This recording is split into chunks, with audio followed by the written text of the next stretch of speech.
Chair, actually, I had contacted you just prior to the meeting on an issue of AOB, but I think it would actually fit in here if you'd allow. Yeah, yeah. It's just around the sewerage issues there, Chair. So there's reports now that the British government are easing sewage discharge regulations due to chemical shortages. It's just part of the latest episode of Brexit, I think.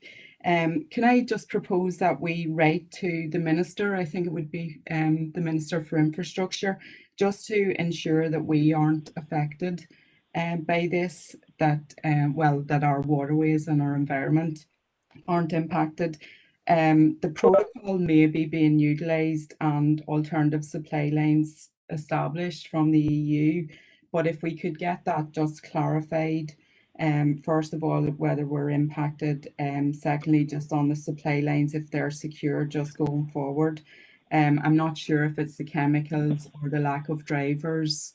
That's, it's just the outfall of Brexit, but just if we could get some clarification on that, please, Chair. Gurmagad. Thank you. Siobhan, could we have a seconder for that proposal? Seconded. Catherine Kelly. Thank you, Catherine. And is everyone happy enough with that? Okay, thank you, members. And now we have back to Celine on page 2. Chair, item 4.1 and on page 2 and also on page 7, the third bullet point, members were previously advised that a meeting would be facilitated by the PCSP to focus on vandalism and antisocial behaviour. Now that meeting was originally scheduled for the 7th of September, yesterday, but there was a clash and it is now scheduled for the 14th of October at 7 p.m. Thank you. Members will take a note of that. Page 3. Page 4. Councillor Robert Irvine. Sorry, Mark, it's not on a matter of rising. Councillor Bell's having trouble connecting through broadband issues. Maybe IT would get to him, please. Thank you. We'll have a look at that, Councillor Irvine. Page 5. And page 6, page 7, page 7, Councillor McAleer. Sorry, Chair, it's actually page 6 in relation to it's item, where are we, page 6.1, the Estates Matters, and in relation to the Gas to the West project, and it's kind of on a associated point that in the last week, I suppose this morning we had an announcement from Firmus Energy that they're hiking prices by 35%. Last week we heard SSE were raising over 20% their prices starting from next month. And I would like to raise a proposal off the back of this, just that given I suppose the council has been involved in rolling out or promoting the transfer to gas, which is a fossil fuel, although it seems to be greenwashed and being advertised as a transition fuel, that we would actually question what the role is of the utility regulator in relation to all this, because it seems to me that the role is more about justifying the exorbitant increases to the consumer of costs of public utilities and getting unjustified profits for big business, as opposed to actually standing by the consumer and protecting them from these price hikes. Like, we're moving out of summer, we're moving into the winter months. We've had the previous year and a half. We don't need to go over all that again. It just seems to be the people, the consumer, those most vulnerable, those hardest hit, are again being targeted. You know, we've had the hike of the national insurance proposed. We're having all of these things coming at the most vulnerable in society, and I think it's actually it's up to us to query what the role is of the utility regulator in relation to this. So I would propose that we actually contact the regulator or those involved in that body and see, you know, what is their role in all of this, or to really demand a review of the role of the utility regulator. So I would make that as a proposal, Chair. Thank you. Okay, Councillor, so that would be a letter to the utility regulator on that. Councillor O'Coffey. Chair, I'm happy to second that proposal. Obviously, it is very confusing, really, when residents are being told that, you know, we need to be transferring to gas, and you see reports coming out of the likes of the UK Climate Change Advisory Body, which states that gas should and must be curtailed in houses from 2025, because, as we all know, natural gas causes 1,000 times more destruction in terms of greenhouse gas warming than even carbon dioxide. So that the Northern Ireland Executive actually funneled £250 million of public money to this industry at this time is must be confusing. And now we see a massive, truly massive spike and surge in prices as corporations are really going for gold and maximizing their profits for their shareholders. So I'm very happy to support that proposal Okay. from Councillor Thank you, McAleer. Councillor. Thank you. Celine, did you want on that? Through the chair, I suppose it was just to clarify the point in connection with the council's role in relation to Gas to the West. I suppose we would be a stakeholder like many other organisations or premises and property owners across the district and the area, and in some instances we did, the Gas to the West did require facilitation on council property. So I just wanted to clarify that was the council's role as a stakeholder there, certainly not necessarily as a promoter as that. The second point, Chair, just to make is the role of the utility regulator is quite clearly set out on their website and other documentation. So we may need to be a little bit more specific in terms of what we're asking them to clarify. They've also made a statement in terms of the increase in costs that have been advised by SSE Electricity, and I presume also then the subsequent increases. And again, that statement does outline what their role is and what they have done in connection with that. But again, if there's something that we need to be formally clarifying with them in addition to that, I just would be concerned that they'll refer us to their website or just repeat the statement that they've already issued. Yep. Okay. Thanks, Celine. Councillor Josephine Deehan. Thank you, Chair, and thank you, Celine, for that clarification. I'm sure all members would share the concerns expressed by Councillor McAleer and Councillor O'Coffey regarding the rise in cost of fuel. And that is particularly concerning given the very, very high levels of fuel poverty that exists in this council area and indeed throughout all of Northern Ireland. My understanding was that Firmus Energy had actually wanted to have a 40% increase in the cost of their gas, but that the utility regulator had brought them down to 35%, which was deemed necessary to cover their source costs. This is all very, very concerning. And the fact of the matter is that it is going to make fuel poverty much, much worse. And, I think that as a council, we do need to be making a strong case for the consumer. And I suppose the question, I do support Councillor McAleer's proposal. And I suppose the question that we should be asking is, why was the 35% increase agreed? Could we not have seen a more modest increase? And why is it necessary for Firmus to have their cost increase met by the consumer?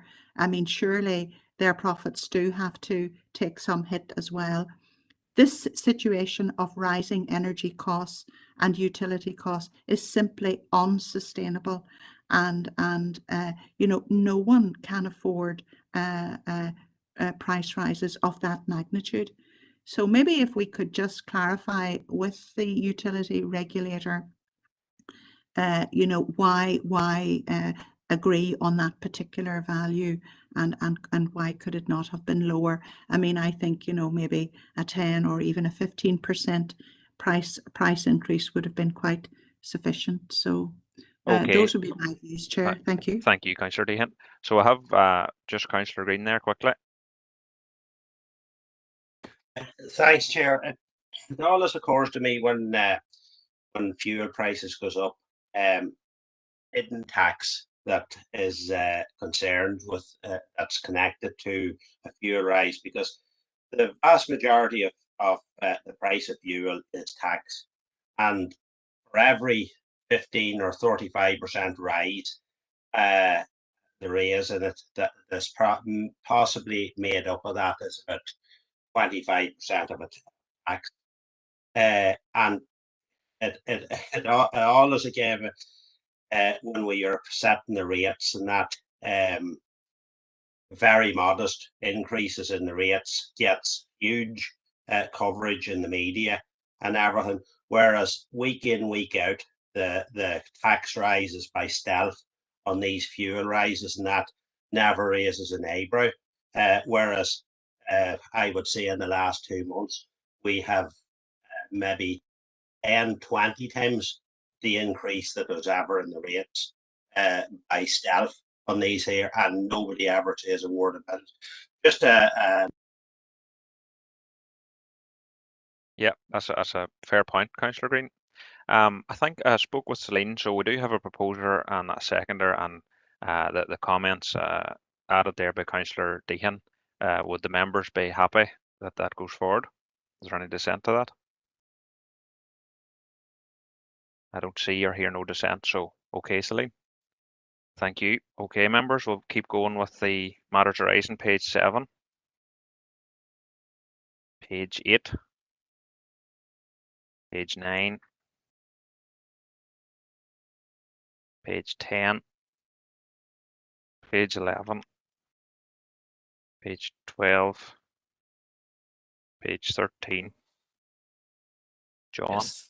Yes, thank you, Chair. Chair, there is correspondence there on the Swan and Bar River, item 10.1, included for members at 4.1. It's a response from the Department for Infrastructure on the bank erosion on the Swan and Bar River in Kinolly, where the department indicate that they are responsible for designated water courses and they view this watercourse as undesignated under the terms of the legislation, and therefore responsibility for the maintenance lies solely with the landowner. Okay. Thank you, Chair. Okay, members, we have that response there. It's quite clear, I suppose, there what they've said on it. Just Councillor Deehan and Green, just if we could check your hands. Maybe they're up from before. Or do you want a word on that item? Okay, members, thank you. Just for noting that. And page 14. Okay, that's matters arising. Now we'll move on to reports for decision. Item number 5, Environment and Police Directorate reports 5.1 is to consider the report on estates matters, paper A. Chair, members, this is the normal estates matters report, maybe slightly less detailed items in this report, but you will note at page 4, 3.2, very extensive work going on and completion of projects there and bringing legal matters to conclusion with the sealing of documents. An extensive list of items for your approval and also for your noting are listed at item 9 under the recommendations on pages 7 and 8. I am happy to take any queries that you may have on those. Thank you, Celine, and we will be looking proposer and seconder. So go to Councillor McElduff first there, please. Thanks, Councillor. Thanks, Chair. And 3 queries for Celine in this matter. First one, straightforward, but just a little bit more information. 2-3 Oma Chambers. Obviously, that's a relationship that's working, you know, and is yielding good income for the council. But I presume that's the best use of that expansive building, you know, that facility. So that's 2-3. In relation to 2-6, lands at Terman Road, Ahiogan, Carrickmore, just wonder, I just thought it's legitimate to ask if the added value that the club there provide a walk-in facility for the local community, you know, for community benefit, if that's ever taken into account in rental values, you know, by the council. There's a small increase there. I know it's a 5-yearly review, but, you know, just the added value nature of providing walk-in facilities at a sports pitch, you know, wonder is that taken into account? And then finally, Gorton Glens Forest Park is mentioned quite often throughout the report, from 272 to 289. When will the cafe at the Gorton Glens Forest Park open to the public? And what is the cause of the delay? Thank you. Thank you, Councillor McAduff. Celine? Okay, Chair, just taking those items in order, 2.3, Oma Chambers. Really to clarify there, the council does utilise most of that building itself. Members will be aware that's where we have the Connect Centre on the ground floor. We have our Aspire programme, which operates from the rear ground floor, also our community services, building control, planning, economic development and tourism support, those staff who are based here in Oma. So a lot of our front facing, our public, where we envisage that there might be engagement with the public or others, are all using that Struhl House building. And this lease refers to a single floor, which is used by the Public Prosecution Service. This model would be in keeping with shared facilities for public services, and it has been working quite smoothly. There's good beneficial and joint arrangements around I suppose the security and operation of the building. So we are satisfied, you know, as part of this review that it's working well. But again, for clarity, the council does use the 80% of that building, shall we say, is used by ourselves, and it would be in the region of 20% of the floor space is leased out. 2.6, the query about the added value of the walking facility. Well, I suppose the council does rely on land and property services to provide advice and guidance. As an independent and professionally qualified, I suppose, body, those are our advisors on these rental matters. We do furnish them with all of the relevant information, and you know, and I can check if that includes details of the walk-in facility in this instance. And I mean, again, we understand that, you know, this has been communicated to the lessees, and hopefully it's at a modest and acceptable level. In relation to the Gorton Glens Park, I am aware of issues around internet connectivity that the cafe required, or that they had asked for, that wasn't originally in the schedule, and some logistical and connectivity difficulties that were being experienced in relation to that. I'm also aware of some snagging issues on that particular contract in terms of finalisation, but I'm not aware of the exact date. I would have anticipate that those matters should be being brought to a close, and yes, it is disappointing that we're, I suppose, reaching the end of the summer season at least, but I will clarify the anticipated opening date for the cafe, and assume that the arrangements are being able to be progressed. I hope that's helpful, Chair. Thank you, Chair. Thank you, Celine. Councillor Howard Thornton. Thank you, Chair. It's with regard to 2.5, not directly but indirectly. We've carried out a major review of our estates in recent years, and I was wondering, during that review, have we come across, or has it been exposed that there are many of these possessory title claims with regard to our estate? You know, have there been many anomalies such as this discovered? So it's a question really for the Director, Chair. Thank you. Through the Chair, the extent of the council's estate, which runs to well over 900 separate plots and portfolios of land, is such that from time to time issues do come up. We also received a number of assets that were transferred over to the council from central government in 2015, and I would also, I would need to advise members that we are still pursuing full title on some of those issues, and we're also trying to establish title on a number of unregistered pieces of land that the council does own, but there's no the title deeds is not clear. So there is. Possessory claims are unusual, and we do take quite prompt action as part of our estates management to ensure that there's circumstances that don't allow for that. Inevitably, what happens is that things, over a period of time, that something can be changed and not noticed, and then it does, it does have property implications later down the line. But I don't believe that there is a lot of them. We did review and we identified a number of plots that were surplus, and we have progressed quite a number of those through disposal processes.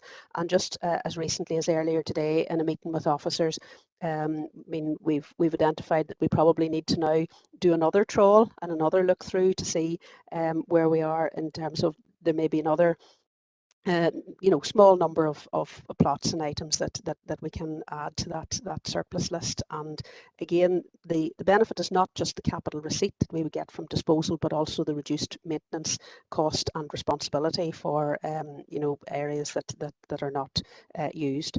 But I would say on balance, not so many of them, but it wouldn't be unusual. I wouldn't be surprised if something did come up again in the future, just because of the sheer scale and size and spread of our estate. Okay, Chair, thanks for that response. If you're looking for a seconder to note, I'm quite happy to do so. Could you propose maybe that? I don't think we got proposed. I'm quite happy to propose overall. Thank you, Councillor Thornton. Councillor O'Coffey is next. Yeah, thank you, Chair. First of all, my apologies to Celine for not sending these in at a time, but I've just run out of opportunity to bring them forward early. Just two queries really in regard to 2.1. The first is the interpretive signage that's been proposed in the Devonish Pathway Scheme. And I realise that we are considering linguistic diversity on signage throughout the main street of Enniskillen. So I'm wondering if that's something that has or could be worked into the signage here. The second point is in relation to the pathway itself that's referenced there on the riverside. And I note that there has been work on that to put tarmac on it. I'm really wanting some clarification as to the finish and whether it will have like a curb, because I know that there are significant concerns that there's a very steep hill on one side of it, and the likelihood is that you will end up with water congregating on that side. There are obviously some drainage points, but they don't seem to be effective, and that the consequences would be that the water would eventually freeze, obviously, and cause damage to the pathway. So we'd end up having to renovate it much quicker than we might have to otherwise. A related issue is obviously around the fact that even with the tarmac that's gone on, there are already weeds going through it, so it mustn't be very thick. So I'm just wondering, are there any plans to do further work on that to finish it to the standard that really would be expected of people who are walking on a promenade that's constructed by our council? Thank you, Chair. Thank you, Councillor.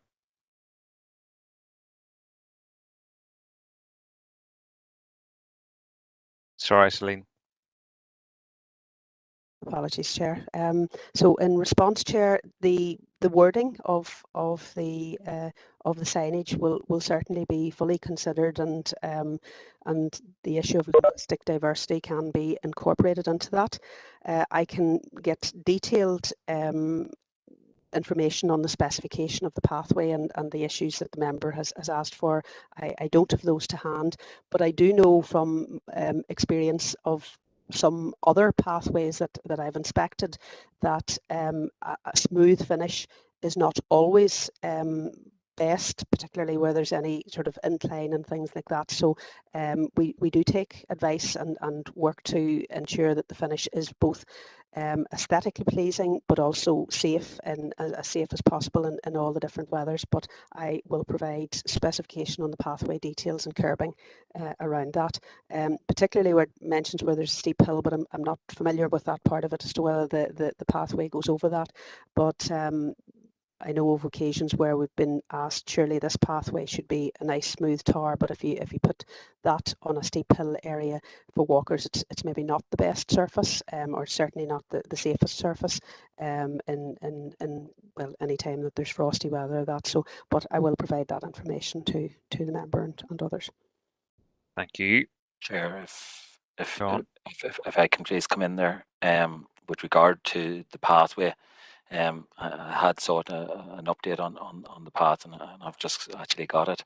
The installation of the curbing was looked at as part of the overall scheme of the work to be completed, but the design team, particularly on the loss side, you know, due to the water levels and the verge gradient that Councillor Coffey talks about, to get a bearing for the concrete curb would in fact increase the chances of tearing the surface, and it was thought that during that settlement the weight of the curbing would be inclined to pull away from the surface and into the law edge, and that's why the curbing wasn't put on at that stage. The terrain of the surface isn't acceptable, and the design team and officers of the council have walked the path, and it is obvious that there is some terrain evident, and it will require rectification. It is partly due to cars entering and driving along the pathway, and the designers and the contractor are currently working on a temporary measure to stop cars driving along the pathway until we look at a more permanent solution. So hopefully we will get it sorted. Thanks for that update, John, as well. Councillor Wilson.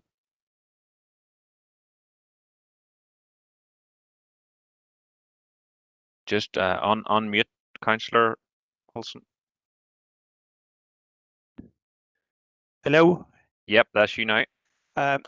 Regarding the Gorton Lanes, and that is one of the main assets of our district council in this area, and a lot of mention has been made of requests for different matters and for different uses.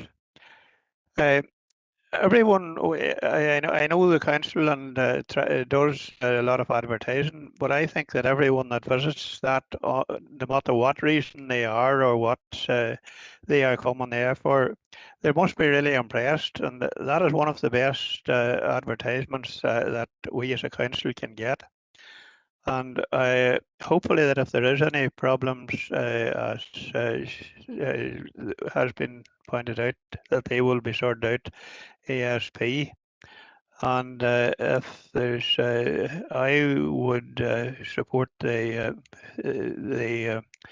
use by any body of the Gorton Lanes Forest Park. So it's good to see that a lot of people are interested, and I would be quite happy to see them making use of it and hopefully return at a later date. Thank you.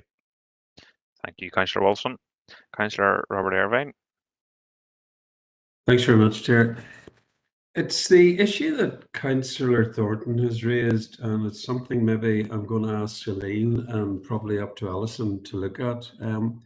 Because we have such an extensive estate, and I know a certain amount of work has been done to look into it, but I feel we're at a stage now when we have 900, maybe closer to 1,000 items of property that are evolving over the time, that we need to carry out a piece of work.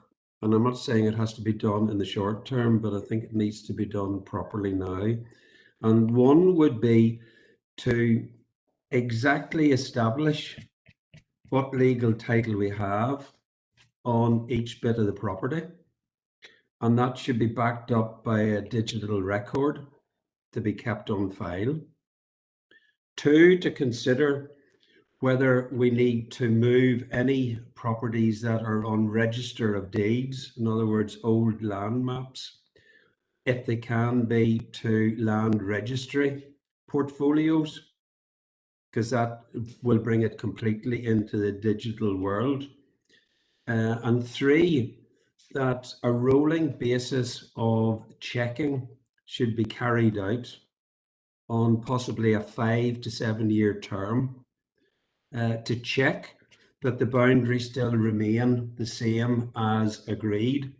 And if there's any change, then it would fall within a non-action for possessory title should somebody have taken over part of our property and then lay claim to it. I think if we can do that in 5 to 7 years. Now, this is an approach. I'm not sure whether it will fall within the executive's approach to our land and property portfolio. But I feel now, because we have an extensive portfolio of property, that we need to actually properly establish it, properly establish title, and also have a watching brief on it in regard to any changes that we provide as owner or any actions carried out by adjoining landowners, and that we can take prompt restorative action rather than playing catch up. I think now, as an authority, we need to be proactive. Now, I would make that as a proposal, and I think I would task the officers to look at it, see what the practicalities are. Can it be done within the current workforce establishment that we have? And would it fall within some of the processes that we have? I know we have a digital maintenance system in place. I can't remember the name of it, where any property repairs and everything are carried out and logged. Is there a facility on that that could actually provide a digital record, keep an update or anything like that? So I want to see if there are existing systems that maybe work within it.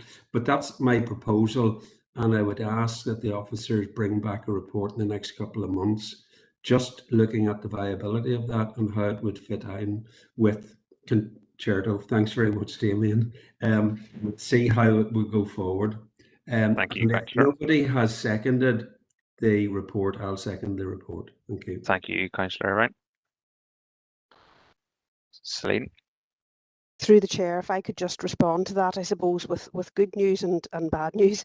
The first item, well, in reverse order, is that the council did implement an asset management electronic system in 2018, and it does act as a repository for all of our estates information, and the 923 plots and pieces of land are all recorded on that. And again, just as recently as today, in discussions with one of the officers, we have over 10,000 items, documents related to title and maps, and all of the associated legal documentation has already been digitalized and is recorded on that system. So I would be confident that a lot of work has taken place and transformative work over the last number of years in terms of the council's estate and how it is recorded. Less good news is the fact that we have just recently been advised that we have lost one of our most senior and experienced legal support people. So we do have a gap in resources at the moment there, and it'll be some months before we will be able to fill that gap.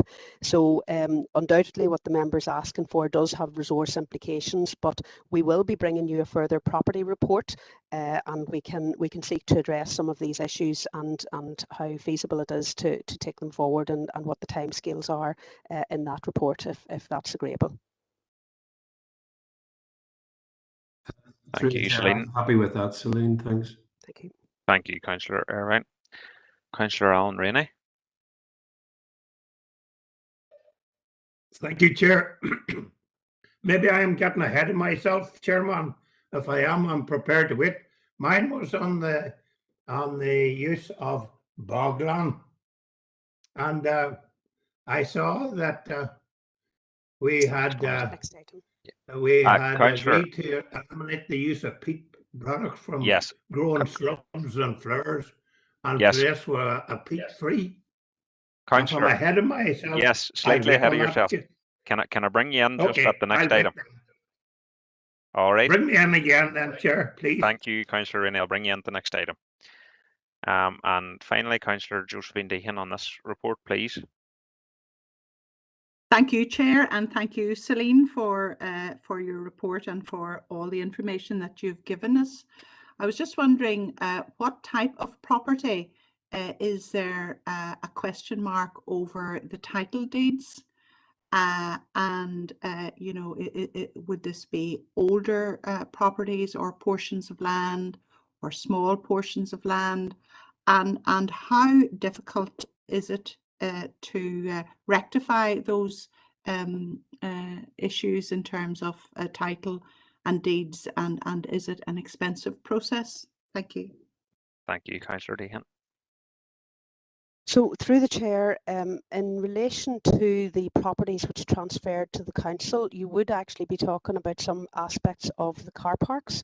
The 35 odd car parks that transferred over to the council, there would be perhaps some boundary issues there, and that is holding up the title transfers on those. On a number of other items, and I'm going to say there's in the region of between 10 and 15, we have identified from a previous property review and audit that the title is unregistered, and we are progressing those to first registration with the Land Registry Office. That is a lengthy process. It takes, I would estimate, in the region of 2 years to fully progress. You know, you have to establish the title, and there's a very detailed process involving depositions, etc., that have to be made. All of that, those files have to be prepared. They then have to go to a solicitor, and we have a solicitor that we are working with on that, and they go through some certain procedures, checks and assurances, and it's only then that it can be submitted to Land Registry. And that my experience is we have successfully progressed a number of them, and we have others in train, and you know, but it is a lengthy process. Is it expensive? I mean, there's the time element that's involved in it, and I would suggest sort of relatively modest fees that have to be paid there for the actual registration. But it does take up certainly a resource. Again, I'll clarify the specifics of those issues, the numbers of where we feel there's unregistered, and where we are progressing the first title registration with Land Registry in the next property report. Chair, just a very brief supplementary, if I may, please. Yep. Yes, thank you, Chair. And am I correct in assuming that it is not possible to dispose of an asset unless we have the title deeds secured? Thank you. Yes, Chair. That would be correct. We wouldn't be able to dispose of a property unless it was we were able to. It would be a first step of due diligence in terms of any disposal. Okay, thank you, Celine, for that clarification. Now, members, we've got the report proposed by Councillor Thornton, seconded by Councillor Irvine, and we're all agreed. And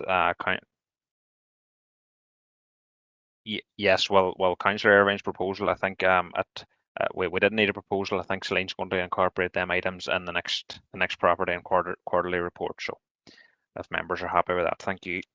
We'll move on to item 5.2, which is to consider the report on consultation response on the Northern Ireland peatland strategy. And as members will see, there was an officer response prepared, but that they will receive other comments and amendments to that as well afterwards. So maybe, Celine, do you want to Chair, the paper really sets out, you know, this is a draft strategy which has been issued for consultation, pressing dates alongside many other consultation documents, and the work was done through our biodiversity team, and they have aligned it to I suppose the position in relation to a lot of the work on biodiversity that the Council's involved in. The detailed response is at Appendix 1. There's a summary then, and in the summary report 2.2.1 of some of the key issues and concerns that we have highlighted. The recommendation set out is that I suppose highlighting the significance of this strategy, its links to our other strategies, and I suppose highlighting that it is in particular relevant to our district given the wide areas of peatland that we have, and then secondly approves the response subject to any amendments that you may wish to discuss and agree now. Okay, members, now there will be some interest in this, and I would ask you to keep your comments brief if you can. It is a very important one, and there is a lot of peat in our district, as Celine has said. So we'll just bring in Councillor Rainey now at this point, the first speaker. Okay, then I'll be happy to propose the adoption, Chair. But I was looking through this here, and I saw where the use of peat would be prohibited by the year 2024 for growing of shrubs and flowers, and it would be replaced with something else. Will that mean, my question, that it will be no longer possible to buy, for instance, garden compost? And furthermore, will it affect those who derive their who harvest peat? Maybe I'm thinking about will it curtail them from moving into new territory if they are already harvesting peat? And I'm interested in those few questions first of all. Maybe if we take a few more comments on that to see, and then we could work through those. All right, folks, we'll take a few more comments, and then we'll come back on that. Councillor Seamus Green is next. So thank you, Chair. I'm glad to see that DAERA are doing a strategy around peatland and heatherland. I have to say it's not before time. DAERA probably has been the most destructive organisation that there has been to our uplands in the last 60, 70 years. They have planted them, the bogs and that with these spruce trees, the poison their waterways up there with the needles that came off them, planted them too close to the waterways and lakes that killed the fish.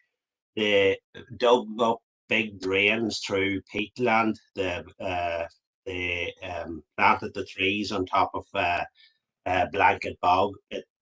If you had tried to bring in an organisation, we'd be talking about Dalradian and different people coming in and destroying our environment. DAERA, I think, has made as good a job of that as any organisation, as I say, in the last 60 years. So I'm glad to see they have finally decided to take a look at it.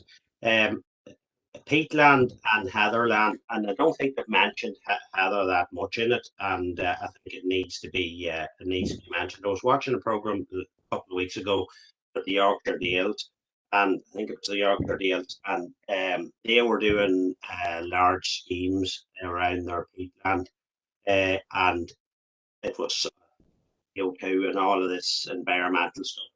And an acre of peatland is 10 times more valuable to the environment than 10 acres of planted woodland.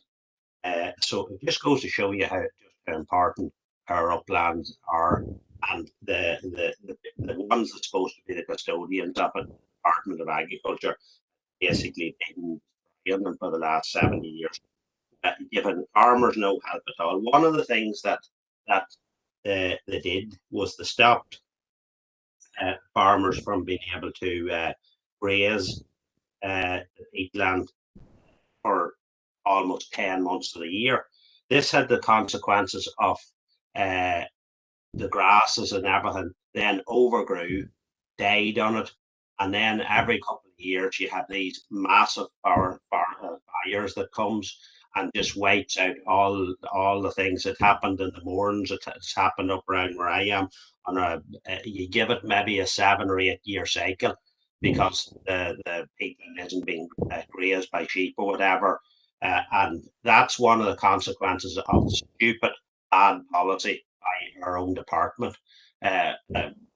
People that lived up there maintained the bogland and that for generations upon generations. They knew how to handle it. But what I asked the department who was actually where they got their information from for this a couple of years ago for their operation around peatland, and that said, they finally told me it was a student in some of the colleges down in Belfast that had done a bit of a study on it, and that was what they were using as their expertise. Now, I'm not belittling the student, but it just goes to show you how the department was actually treating this as a. So I looked through all the answers on that, and it's been very well. It has been very well covered. One of the things I think I'm just not sure whether it was added or not. Should be financial help for the farmers who own that type of land to maintain it, to be the custodians of it, because the department clearly aren't. The other thing they need to do is stop planting on bogland, because they have done that for years upon years upon years. They've destroyed bogland. When they cut out the trees that they have already planted, I think they should be banned from replanting on it and try to restore it. I think they have maybe moved that kind of that way as last few years, but it needs to be nailed down in policy. So I think we need to add that in and be rather forceful on it. All right, Councillor, if you could just close up, please, for me. Okay, it needs to stop doing that and pointing out clearly that they're the biggest destructor of the uplands than anyone. All right. Are you happy to second that report, Councillor Green? Yeah, with as long as all the wee bits are added in. Yes. Okay, thank you.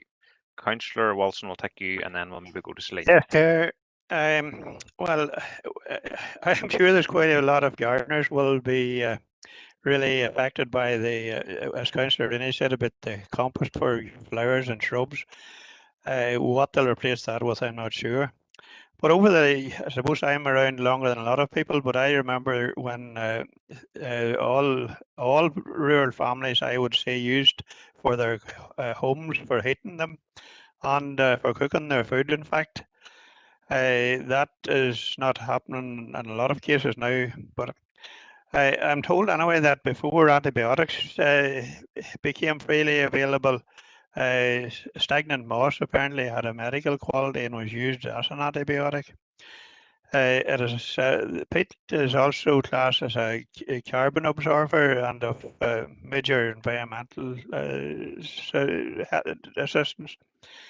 It is also really believed that rural landlord or landowners who still use the peat for their own benefit, I believe that they should have, as long as it's cut on their own land and used not for sale but for the use of their own farm or dwellings, that it should be allowed to.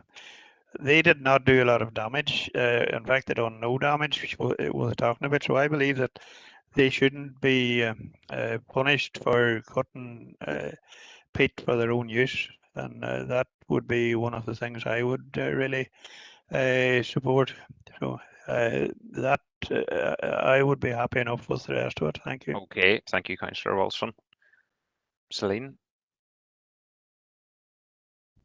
Chair, I suppose this strategy sits within the broader context of climate change and all of the environmental strategies that are under consideration and development in response to the climate emergency. And I suppose when I consider all of these, I am struck by just the whole extent of the challenge that we are going to face in this part of the world, and you know, within our district, but within Northern Ireland as well. And you know, it will mean practical changes. It will mean behavioural changes, and I would suspect that the peat that is currently used in gardens would not be a feature going forward whenever the extraction sites are I suppose the current extraction sites are completed and closed. That doesn't take away from compost, which is readily and freely available, and the council would certainly promote anyone on a personal basis, or indeed encourage composting as a material for use in gardens. But it is very likely that to implement this strategy when it is formally adopted and approved, that there would be practical changes around things like compost and again just extraction generally from bogland. And from Councillor Green's comments then, I have noted 2 points for further addition in term to the officer remarks, which is just to encourage financial help for landowners and farmers, and a clear statement seeking reduced planting on schemes on bogland. So I hope that addresses the comments to date. Okay, thanks for that update there, Celine, on that. The next is Councillor Anthony Feely. Thank you, Chair, and I'll be brief. A lot of the stuff I was going to mention has been already mentioned, and I totally agree with everything that Councillor Green has said there, and I find said for Green with a lot of stuff that Councillor Wilson said there too. And Celine's 100% right. We have a big challenge in front of us, but somebody like myself that's living very close to bogland and forestry, live close to two of them, and cut turf myself and still use turf for heating my own home here with a stove and back while on it. So in fact, I just brought some of them home today. But I'd be like Bert, that I'd hope that could continue, that people could still cut block of turf for themselves. I know the mainstream cutting or commercial cutting, I wouldn't agree with that. People cutting big plots of turf and leasing them out and selling them and that. But for family people that has cut turf for generations, like we've been cutting turf on the land for generations, and the skin for culture thing, and it's the thing we do every year. And well, I can't really say you enjoy doing it. It's all right in good weather, but like the midges dead put you out if it's not evening. But still, I would like to see that continue, and hopefully it does. So that's all I really wanted to say. But Seamus is 100% right too. But the farmers would need to get. I know there are schemes coming out now. There's an environmental scheme coming out at the minute, but we'd want to continue that and be paid for that. I know they don't want us to graze cattle on it and graze sheep instead, but it'd be agreeable enough to that. But I'd just be very I'd like to see the turf cutting continue if at all possible, and hopefully it will. Thank you, Councillor Feely, for that comments. Councillor McAleer. Thank you, Chair. Yeah, very interesting discussion, and I would firstly, I suppose, like to commend the officers for the proposed submission.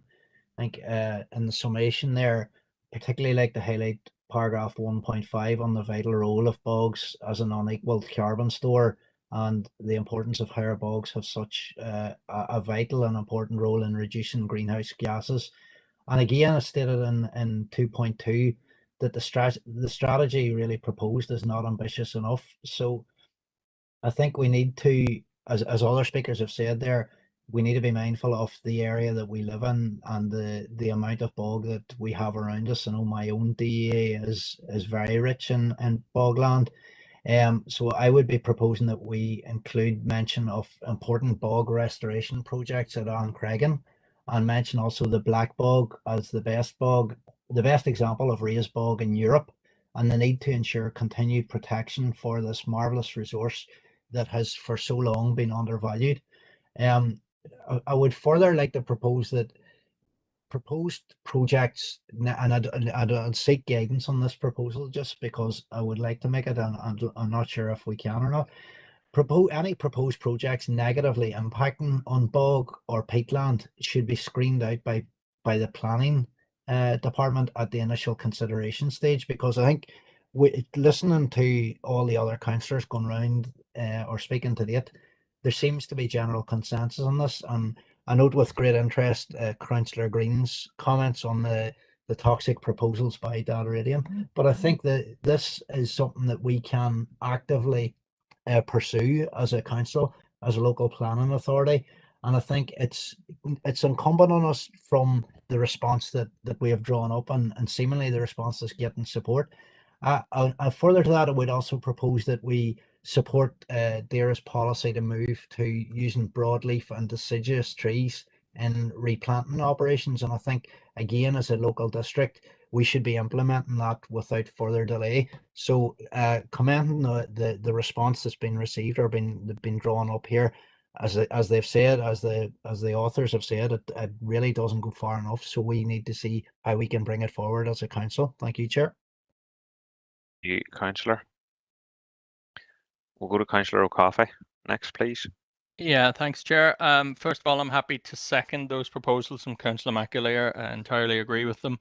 One of the things I just wanted to highlight is that we're certainly not reliant upon peat for compost. There's a large variety of alternatives. I would make about 2 cubic meters of compost in council, thanks to the council composters at the back of my house every year. And but even without that, you can get things like composted bark, coconut fiber, wood fiber, and also a variety of woolen composts, which anyone that's like myself, who's an organic gardener, would be reliant upon. And the idea that any gardener really would want to be using peat at this time is quite an old-fashioned one, as far as I would be concerned, with most gardeners I speak to. I know it's still sold, but it's certainly not it's not at all the mainstream anymore, as far as I can see. The I have to say the response here is very strong. It's very good, but I don't think it's sufficiently strong. And in particular, the point really around the crop monoculture Sitka plantations, which has the case against them has been very well made. The issue of the heathlands is very well made, but I think we do need to strengthen the position in relation to crop monoculture Sitka spruce and other similar plantations, which really have had a dreadful impact. I would also just question really the regime. I know in the Republic of Ireland that anyone wanting to put a forest in these days has to get licenses, and there's absolutely no way you would get a license for even potentially native species forestry in I don't like that term, but anyway, in areas such as heathlands or certainly not boglands. But I just wonder why it is so much different here in this jurisdiction. Thank you, Chair. Thank you, Councillor. Now I have just 2 speakers left indicating here, so I'll just bring them in briefly. Councillor Curry first. Yeah, Gurmagada Cairley. Yeah, a lot of it has been said. I'd just like to back the I think it was Collier Green who was talking about the support for landowners. I think in developing any peatland strategy, there needs to be provision there through the policy and funding that landowners, farmers in particular, need to be supported to conserve and protect peatlands and potentially aid in restoration as well. And I think under this, it hits under several of the objections, but specifically objections 1 to 3 and in objective 6 there.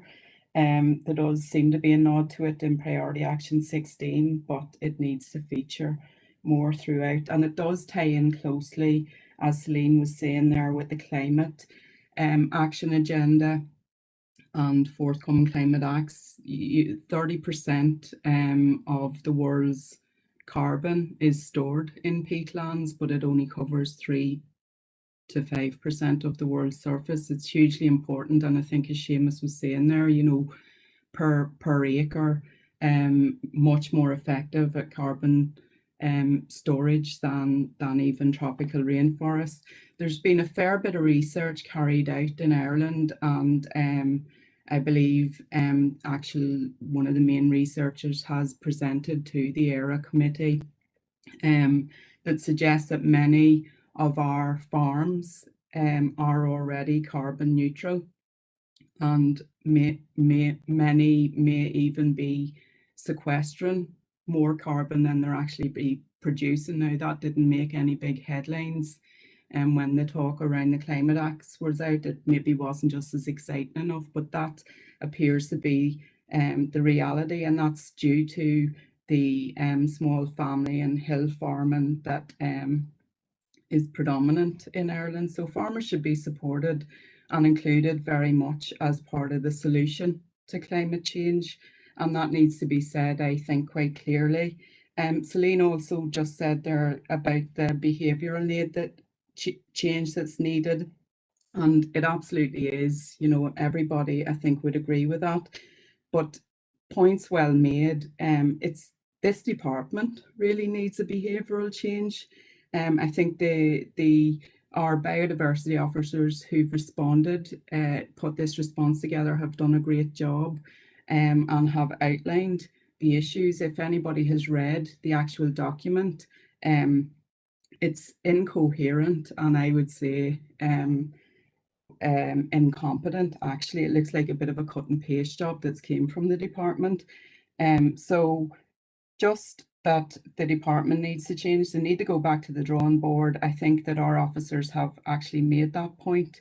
The scope of the strategy here just doesn't cut it. So just to really thank our officers for the work that they've done here, but just to back those points on landowners who are looking after peatland and are trying to look after peatland.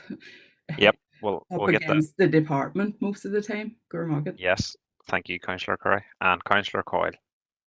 Thank you, Chair.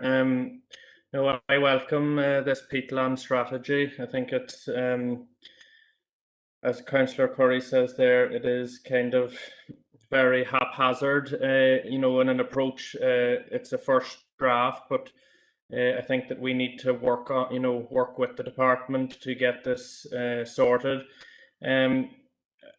I agree about you know, not using peat in you know, for planting shrubs. We have plenty of other types of material that can be used, and the destruction that has gone on in the past, you know, and no rewilding of peatland or re-wetting has ever occurred. You know, within the department's view of what has gone in previous years about planting and you know, destruction of, you know, the uplands. Farmers, I declare an interest. I am a farmer, but the department's view that, you know, we can't get rid or, you know, get rid of all what has happened, you know, grazing of animals and X, Y, and Z. But that there is not going to sort the answer out. The peatlands needs to be managed. The flora and fauna and the wildlife that is on, you know, peatlands and mountains and everything else, it needs to be managed. There has to be a coherent plan on what farmers have to do, and if there is money to be given for, you know, controlled burning or you know, flailing of heather, because many birds eat young shoots of heather, and when it gets too stemmy, they have no food source. So by doing nothing and just letting it go, you know, go to the wayside is not managing the peatland. There has to be a coherent plan and make sure that you know, wildlife and farmers and everything is working and singing off the one hymn sheet. And like Councillor Wilson, the cut and turf, you know, for families, I think that it is important that you know, does carry on, because it is part of our culture and heritage that has gone on for years and years. But it just we respect the peatlands in our district, and like many others. So it's a fuel source for us. And I think that's all I need to say. Thank you, Chair. Thank you. And I know Celine will endeavour to include a lot of what's been said there. Celine, do you want to know a wee minute? Or? No, Chair, no further comments, all, and just a few notes and a few clarifications we can get from listening back to the tape, and we'll make just some either strengthen or and add or enhance the submission that we've made that hopefully reflects the discussion tonight. Okay, thank you. And best thanks to the team who have been involved in putting that response together. I'm sure that comes from all the members and myself. So the overall response was proposed by Councillor Rainey and seconded by Councillor Green, and we did have a separate few proposals from Councillor McAleer, which were seconded by Councillor O'Coffey. Are we all agreed with that, members? Thank you. We'll move on to item 5.3, is to consider draft council response to the call for evidence on the plan to eliminate plastic pollution, which is paper C. Okay, Chair and members. So this is probably a step further back in terms of the department has indicated that they are developing a plan to eliminate plastic pollution in Northern Ireland, and they are working through a process asking a public call for evidence. We felt it was appropriate that the council would make a response. We did take soundings at the climate change working group meeting on the 28th of July from elected members, so they've had an opportunity, the members of that working group have had an opportunity to contribute. We have a draft response which is at Appendix 1, and there is the timeline for that is we have till October the 1st to submit. So again, I suppose maybe in the interest of time, if there are some detailed additional comments, members could submit those after. If there was, I suppose, a broad acceptance, given that we have undertaken member consultation, that if there was a broad acceptance of the proposed response, which is a call for evidence, which is as distinct from a consultation response. Thank you very much for that, Celine. So we have heard the comments from Celine around that. Councillor Wilson. Yes, Chair. Well, as far as plastic on farms is concerned, most farmers have a collector who calls on a regular basis, and for a very small fee will remove that plastic from the farm. So I don't think that the farmer is really maybe the worst polluter in this line.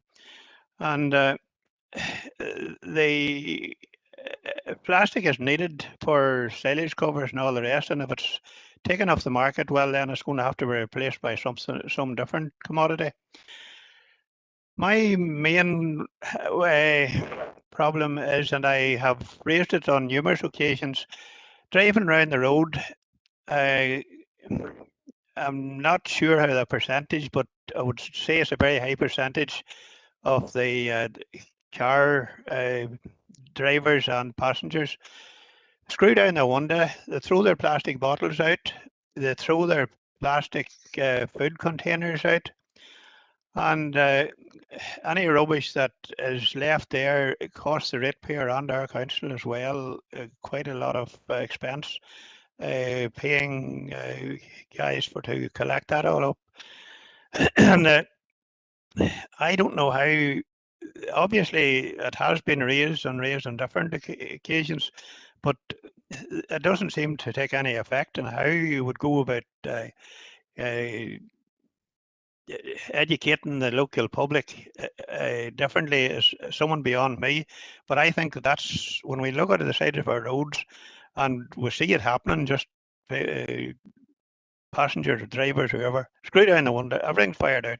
But I don't think that the farmer is the worst culprit in this case, and he does dispose of his produce, plastic and whatever. He has the opportunity for a small fee of getting rid of it. Thank you, Chair. Thank you, Councillor.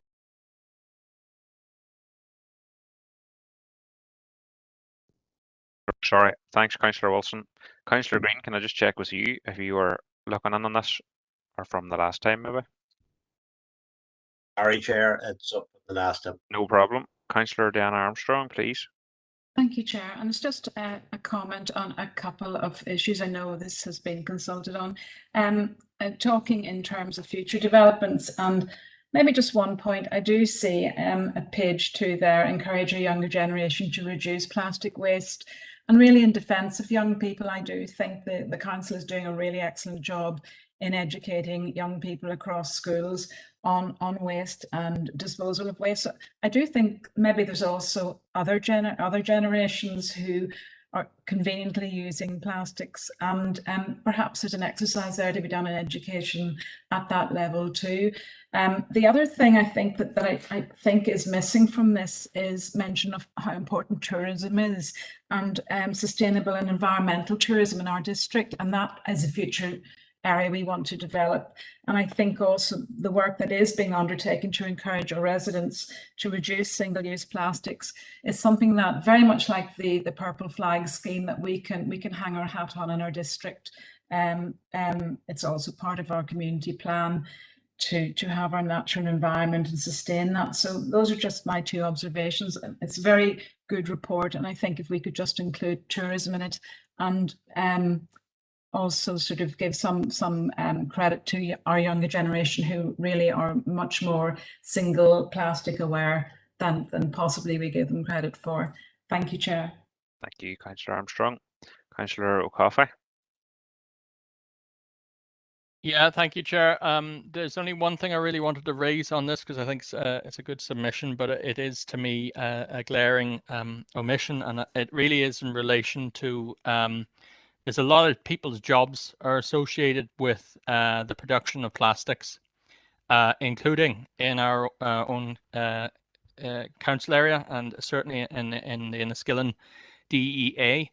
And I think it's important that we seek a commitment by the government to a just transition, and that needs to be mainstreamed into virtually all of our submissions in these in relation to these sort of matters. And key to that is, to me, 3 elements really: is the voice of those who will find themselves potentially at risk of losing their livelihoods being given a direct and central empowerment.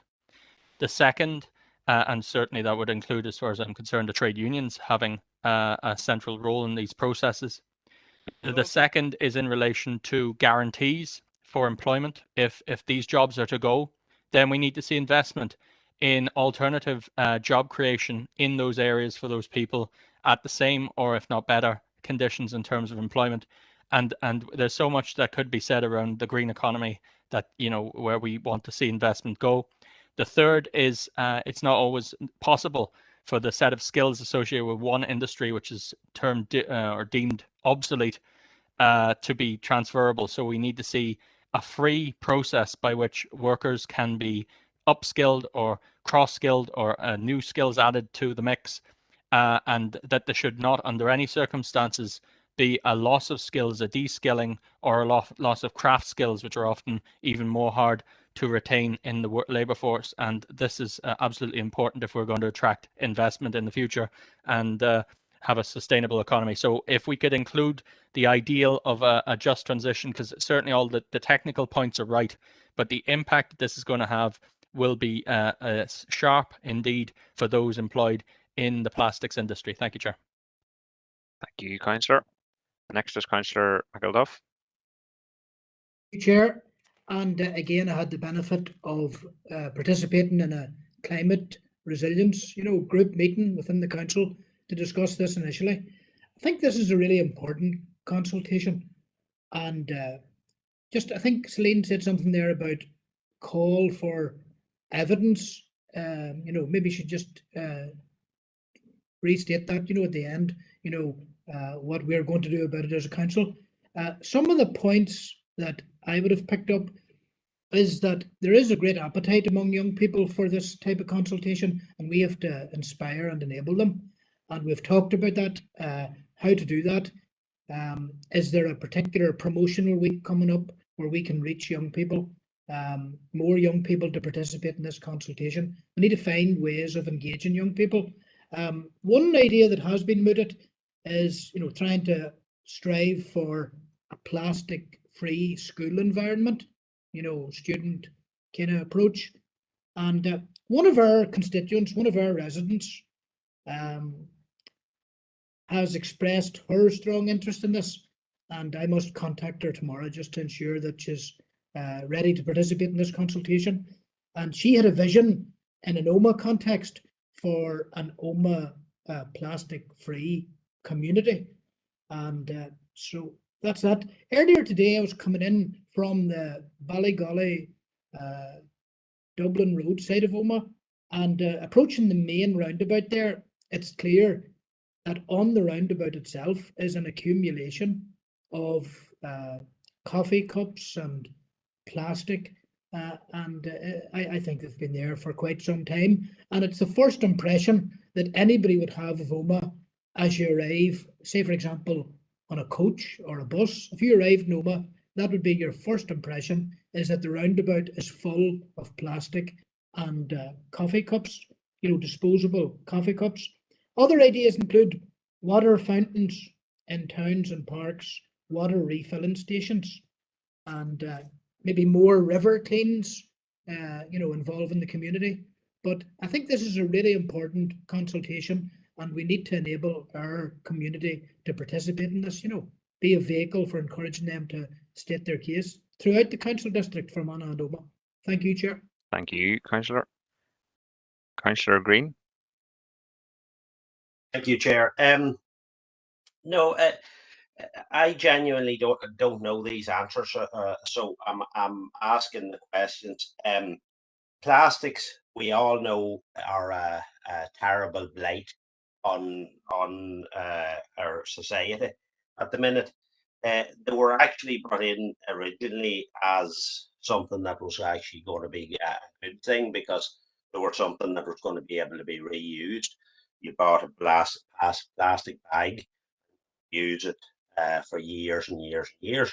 Then that's not what happened. Everyone just got another bag the next time they went out. So then there was hundreds and thousands of plastic bags that there was no need for. So, but the unintended consequence. Sorry, apologies. The unintended consequences is an example of putting beef herds back seemingly is a good thing now, but importing beef from Brazil is bad. Electric cars are even good now, but the batteries for the electric cars are bad. So if we cut back on plastics, the point I'm trying to make is to replace it with what? Paper. Is that good for the environment? We cut down more forests or to replace the plastics with paper. Is glass production good for the environment? I genuinely don't know. If we had to replace all the plastic with glass bottles and things, I know they could be recycled after, but the unintended consequences, is that good for the environment? Do we have the answers to this, what we're actually replacing them with? On a positive note, I see young people 5, 10 years ago, every day that a plastic bottle of water, a different one, we're buying in 6 or 10 packs or whatever and bringing it back. Now that everyone has their own plastic bottle that they fill up. So that's one positive thing, and young people has really bought into that. But them other questions, I think, needs to be answered, or are we what are we replacing plastic with? It has to be replaced, but it obviously has to be replaced with something Thank you, better for the environment. Yep, thank you, Councillor Green. And finally, and this is Councillor McAleer. Thank you, Chair. Yeah, I'm fairly in agreement with most of what's been said on the report going back here. I think the one line that kind of jumped out at me whenever I was reading the summation again is fairly early on, but the fact that 9% of the 9 billion tons of plastics produced ever have been recycled, ending up in oceans, rivers, road verges, and on beaches. And as it says, action does need to be taken. So I think it's a positive step going forward. In relation, I suppose, to some of the queries listed or raised, there are numerous suitable alternatives to plastic. I know hemp being one that is multi-purpose and multi-use, but there are endless alternatives which are recyclable. There's also enough plastic in existence that it can be recycled, and indeed we're trying to progress recycling on a wider scale, recycling maybe lesser widely or lesser commonly recycled goods. And I know I'd made a proposal previously about meeting a group in relation to do that. And again, it's about taking this initiative and working forward. We want to encourage people not just to be recycling, but to be reusing goods, to be repairing goods, and to get away from this throwaway society that we kind of live in at the minute. And that's not just the consumer, that's the producer who manufactures and mass produces goods that are designed to be thrown away, that are designed to be faulty or useless after a year or whatever it might be. So this goes from the top down, and change never really came from the top down. It always came from the bottom up. So it's up to us to be drivers of that. Thank you, Chair. Okay, members, thanks for all those comments there. Celine, are you happy with that? Chair, yes, I'll just sum up the key points that I have here that members would wish to add, and I think most of them will probably go in at section 12, other suggestions, which is the need to support sustainable environmental tourism, and how plastic elimination would certainly be relevant to that. The need to consider other, I suppose, the wider generational use of plastic as opposed to a focus specifically on young people. The issue of concern around jobs associated with production of plastics and the engagement, the investment and the reskilling opportunities that are required. I think we have included mention of water refill stations in, but maybe a suggestion around initiatives such as the plastic-free school or the plastic-free, different environments. Maybe something around ensuring that suitable alternatives are identified to avoid unintended consequences. And just in terms of call for evidence, just to clarify that a call for evidence is described as an information gathering process. It's not a consultation. But once the call for evidence is closed, then the government department will then review, analyse the responses received, and then that will then seek to inform the next stage, which would be either a plan or a strategy, whichever way it develops. And the final point is just a member raised about the coffee cups at the approach roundabout to Omagh, and I did smile because I know that our officers are very aware of those, and even whenever they've narrowed it down to a very specific time frame when they believe that they think that it is persistent offenders, be it one or two or a small number, who travel at a particular time, who seem to have a habit of disposing of coffee cups there. So prizes for anyone who can identify those offenders, but we do seek to ensure that those areas are kept as clean as possible, and it's a busy roundabout, so we have to time our litter picking there as well. So but I do know that it has been discussed by our teams particularly. So I hope that clarifies everything, Chair. Thank you very much, Celine. So folks, if we could have a proposer seconder for the response here, please. I could propose, Chair. Barry. Thank you, Councillor McElduff. And the seconder? Councillor Thompson. Councillor Thompson, thank you. And all agreed. Thank you, members. Now we'll move on to item 5.4, to consider proposal for pilot small grants scheme Live Here, Love Here Local, paper D. And that's Celine, thank you. Chair, members, I suppose the purpose of this was we set out within the environment team to look at how we could support the very good work that is going on in small scale environmental projects and litter picking and facilitate that with a small level of investment. We very quickly ascertained that the existing scheme, which operates through Keep Northern Ireland Beautiful, that there were 51 applications from across the Fermanagh and Omagh district, and only 16 of those were able to be funded and supported through the original scheme. So that left 35 that were unsuccessful in that process. What we would like to do now is really to augment that scheme so that those groups who already have a spade ready project would be invited to submit just a very short return expression of interest, and would, if they wish to be considered for a grant of up to £250. We would hope to fund this from a small amount of funding that's left in COVID revitalisation, and possibly a bid to the Landfills Communities Fund, where that would be relevant to particular projects in the vicinity of the Drumee landfill site, and or then if we need to make a further budget environment to cover that.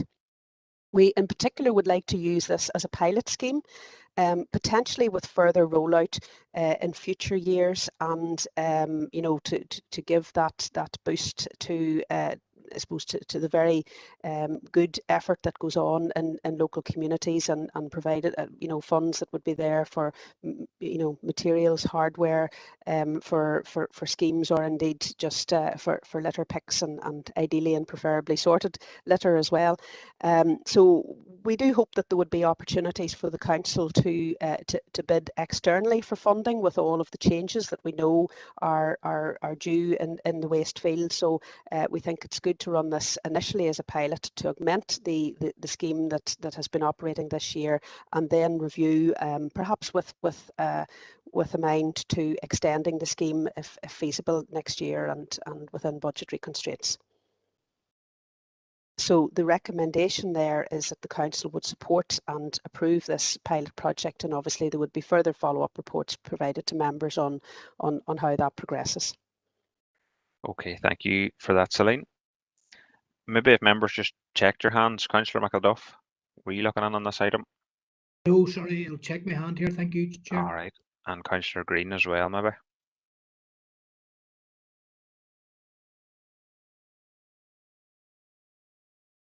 Okay, Councillor Thornton maybe is next there now. Thank you, Chair. Yeah, very much in favour of this. I think it's a great idea. It's just a few points I wanted to clarify. There seems to be 35 who were unsuccessful with the grant scheme as it was, and yet we're budgeting for 30. I assume that we're really budgeting for the 35 if they meet the criteria. We're not going to exclude 5 groups who were unsuccessful with the other. And secondly, it's up to a maximum of 250.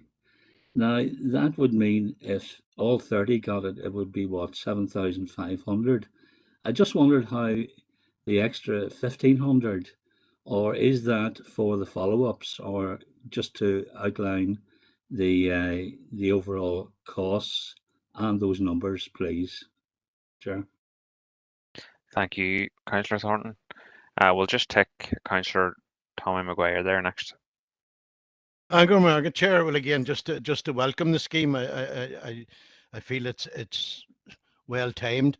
Just to clarify on 2.3 bullet point 1, slight typo there for additional finding in place of funding, Celine, just when I noticed it there. But again, it's a great initiative, and hopefully will come to fruition, and hopefully as many groups as possible will be encouraged to do so. I always am minded of the figure that Celine gave us at a previous meeting, when I think the figure was, and I'm pretty sure I remembered it because I've recited it so many times in the past to as many ratepayers as I can, that it costs every single ratepayer across our district £47.90 to clear the litter from the sides of the roads. And I think that's a figure that we must reiterate to all our ratepayers every time, because if we all thought we could get nearly a £50 reduction for the putting pressure on these people to stop littering. I think it's a just cause, but certainly encourage people to get out and do it, and obviously we'll breed a generation of people that maybe won't do it in the future. Thank you, Councillor O'Coffey. Yeah, I think it's an interesting development, really. Can I ask us really what is the logic of giving £250? Because I'm just considering, like, if you were doing a litter pick, what would you spend £250 on? I know maybe is there equipment? Is it for beautification? Is there any capital or assets that they would be picking? Like, is this an ongoing matter? That's my question. Thank you, Chair. Okay, well, we had them few queries from different councillors there. We'll just bring in Celine. Chair and members, I suppose by my sums, Councillor, I had 35 by 250 coming to 8750. 8,750, and I took the liberty of rounding that up to a sum of £9,000. So it does provide for the 35 on this basis. I hope that those sums are correct. I don't think that it's necessarily the case that all 35 will apply for the £250 grant, because having run my eye across the information, I know that some of the schemes would be much bigger than that. The type of expenditure that we would expect could be maybe a bit of paint, or it could be maybe a bins, a couple of additional, where something, although the council does provide those, but just something else, or something maybe of a different feature of that type that folks might think would be very beneficial, or something that's just a tidy up, a small scheme of that nature. I think there was some submissions from schools, and again, a small sum like that would help with materials and just nice colour coded types of collection bags and things like that. So I would stress that the council does provide to all our volunteer litter pickers, as well as instructions and advice and health and safety advice on it. We do provide access to litter pickers and to some bags and things. But again, where a school wants to maybe brand something or do something like that, this might be helpful to them, just in education and communication as well, associated to some activity. So keen to put it out there and, as I say, augment an existing scheme that is popular, and see where that takes us, to build even an evidence base for the future, to really look maybe for other funding sources as well. Thank you, Celine. So, members, we've had them queries answered. If we could have a proposer and seconder. See Councillor McAleer's hand up there.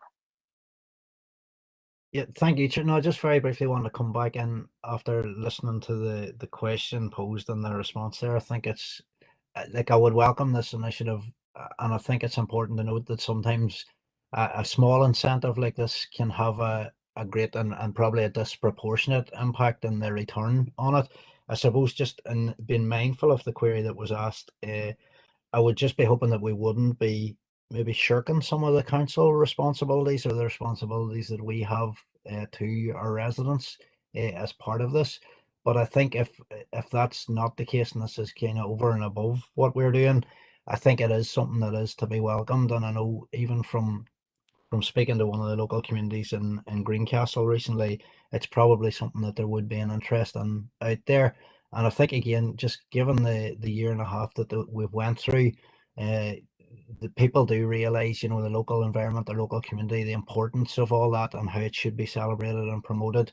So I think it's just important being mindful of all that, and I'm happy enough to propose the noting of the report and progressing it. I would just be mindful that we continue to, or we definitely include in our guidelines, that the sort of initiative, or the type of initiatives we're promoting, are as open as possible to new ideas, to awareness raising, publicity, campaigning, or community educational needs, so that we're encouraging and not holding back on that kind of community energy that is out there and has grown over the last year and a half or so. Thank you, Chair. Thank you, Councillor McAleer. Councillor Thornton. Yeah, I'm quite happy to second that. And the Thank you. point of clarity, Celine, was really with regard to the first paragraph in 2.3 which said will allow approximately 30 groups to register, but I'm quite happy if all 35 are included. Thank you. Okay, and finally, Chair, if I could just make one further clarification. So this is building on the existing scheme run by Keep Northern Ireland Beautiful in this year. So as I said, to augment the scheme and to recognise the good ideas that are already there and are already spade ready and people want to run with. So it's not going to be necessarily an open call, but that's not to say we couldn't do something more like that in the future. But just so that members' expectations are clear, that it's I suppose organisations who have already identified their ideas, and we're sort of going back over an existing pool and trying to encourage their endeavours and their proposals, and in absolutely in no way takes away from the council's statutory or other responsibilities. It is about encouraging that pride in place and allowing communities a bit of support to develop that. Thank you, Celine. And Councillor Anne-Marie Fitzgerald. Yes, I just want to come in fully supportive of the council of what they're doing, and this last couple of years who have given out, whether it be litter pickers, bag holders, bags, and for the litter collection, for what the community groups have done. I've taken quite a few part in these as other councillors, and I find them a very useful day, both for both young and old. And a lot of people get a lot out of it and take more pride and joy out of the areas that they live in.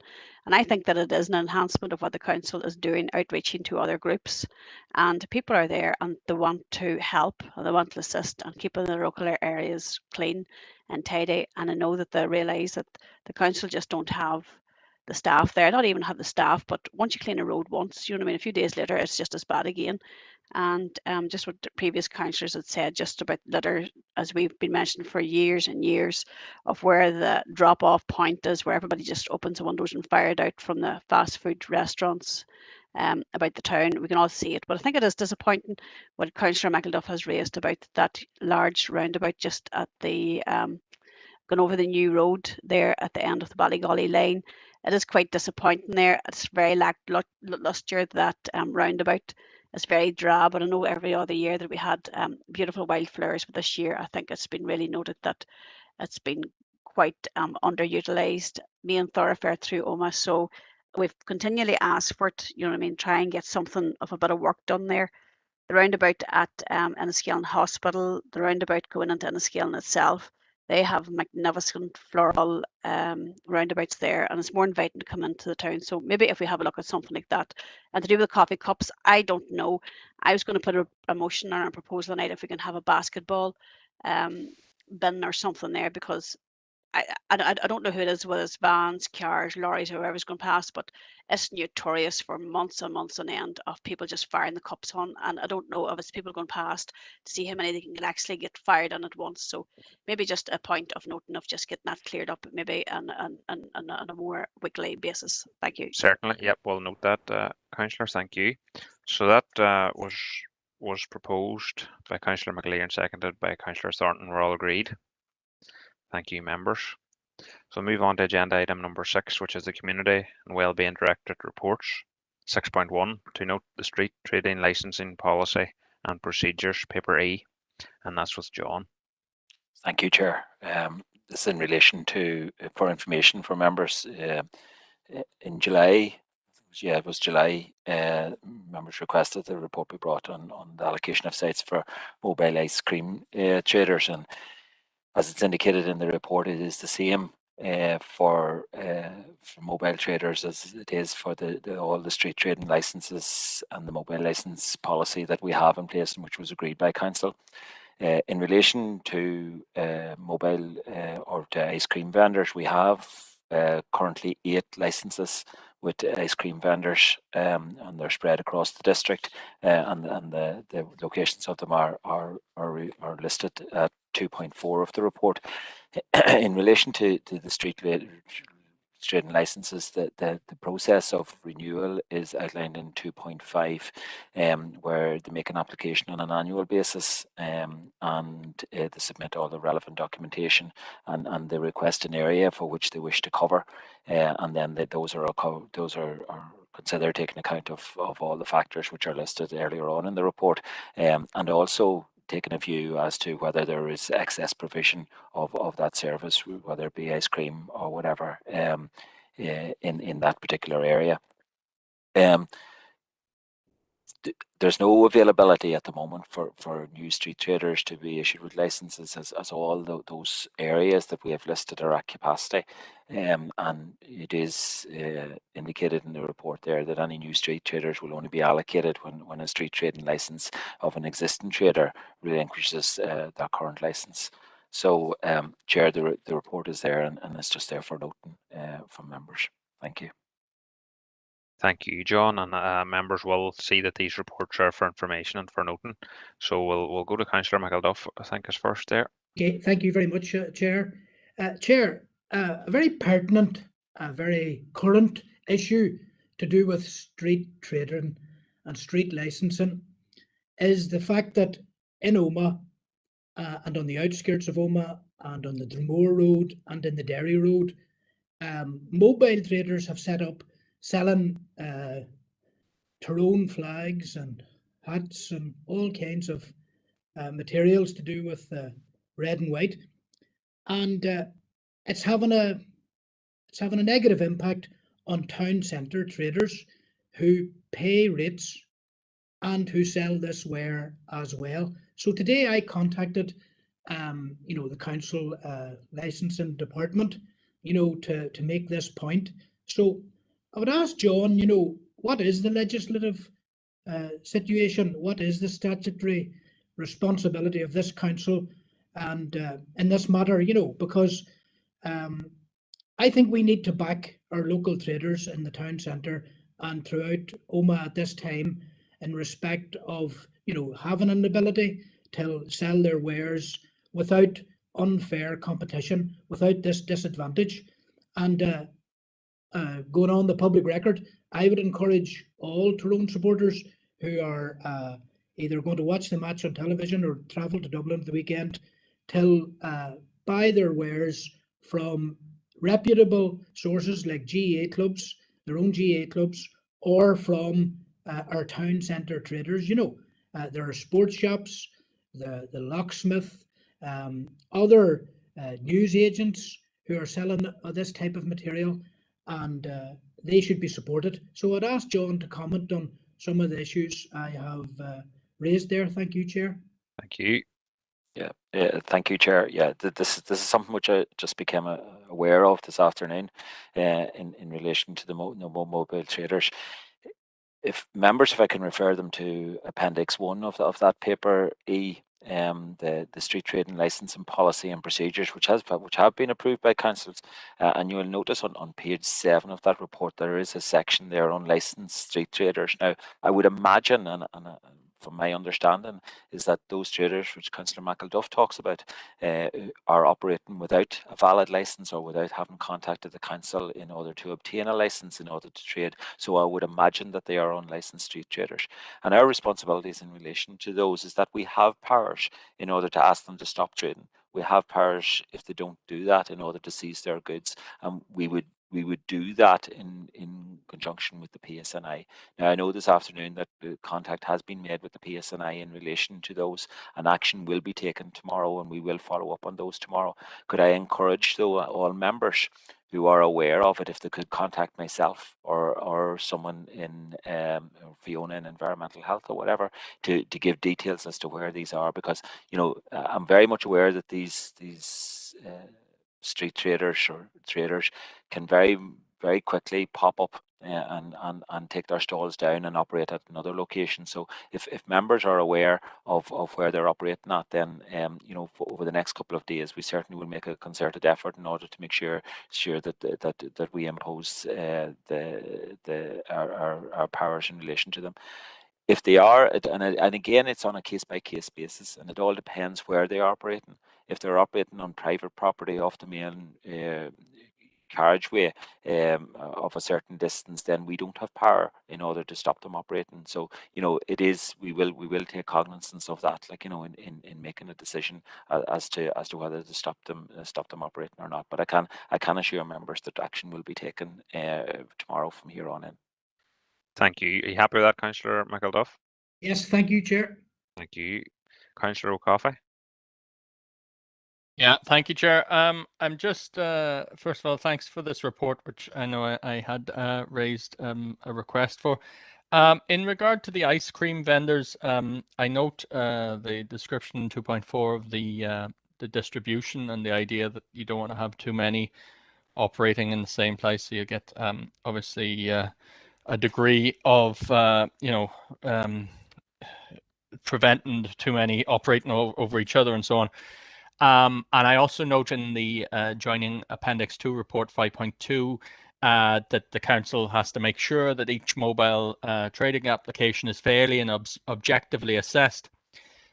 Really, where I'm querying things is I believe that sometimes these licenses, it's really around where the licenses are issued, and some of the licenses would be obviously more lucrative in terms of a return to the vendor than other licenses. Some licenses would involve considerable traveling, and it's really the question I was wanting an answer to. It's not really in here. It's how the licenses are allocated within that in order to prevent, for example, discrimination, adverse impact on a Section 75 category, to encourage new entrants. Effectively, like I'm a socialist, but like this is a form of market constraint, and if you're not going to allow the free market to operate, then you have to ensure that you do so in a fair manner. And I'm just not sure, from what I understand, that there's transparency around how a particular license is issued to one ice cream vendor and not to another one, and that there may be concerns that certain vendors get preferential, for example, locations to sell in, and that they have a sold up and so on. That's a sort of mentality. And I'm just wondering if there could be clarity around that process, if there's a way of opening it up, if there's a way to produce like an objective screening process, and perhaps even to vary the patches given to different vendors over time, so that no one vendor would have exclusive right to maybe the most lucrative runs, or no one vendor would have to drive considerable distances to access runs maybe at the other side of the county from where they're located. Thank you, Chair. Yeah. Okay, members, John.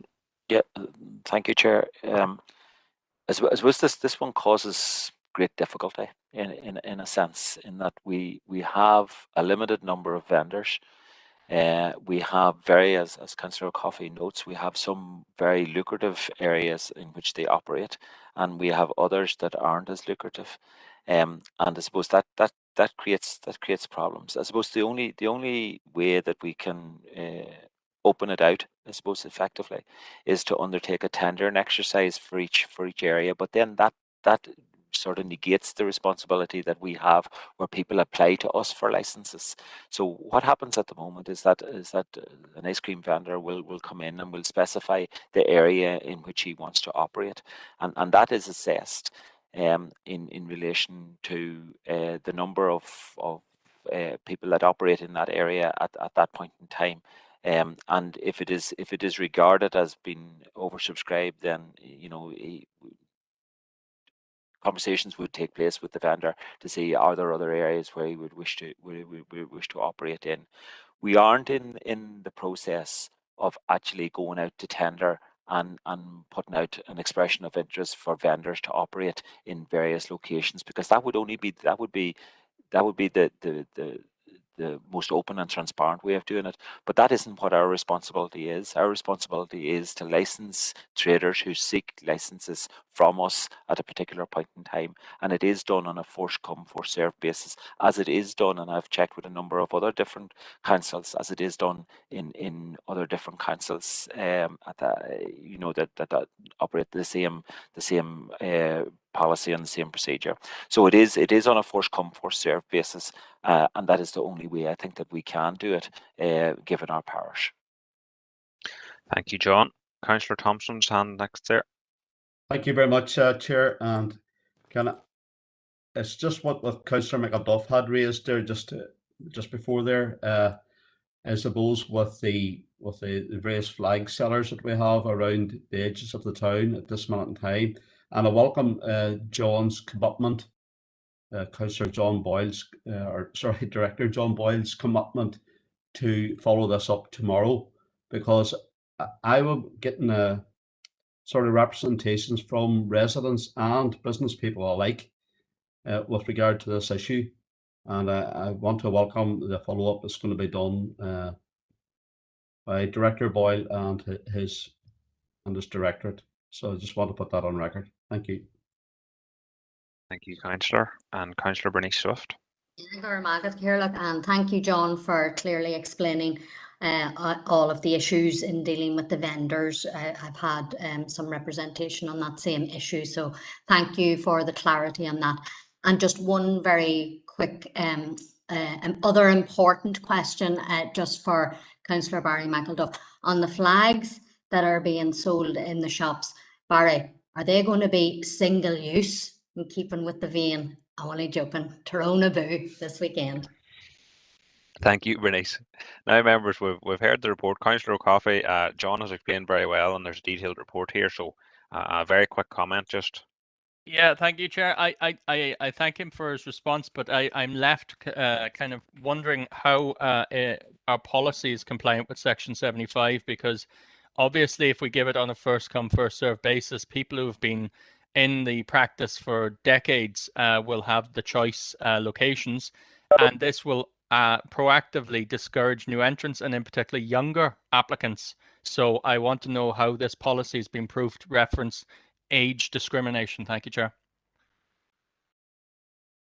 I suppose, Chair, it isn't with regard to anything got to do with age. I suppose what we are responsible for is making sure that when an applicant makes a license application to us, that we consider it in light of the policy which we have in place, and we do that.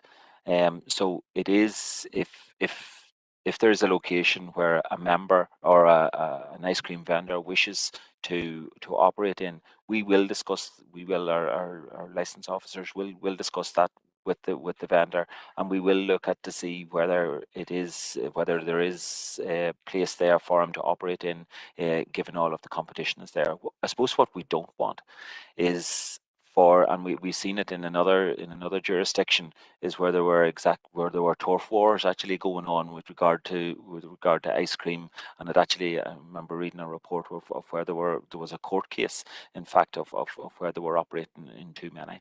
So I think the only way that we can do, given our responsibilities of which our responsibility is to issue licenses and to make sure that the terms of the license are complied with, I think the only thing that we can do is issue those in accordance with all other councils on a first come first served basis, and I think that is the most equal way and the most best way of managing this.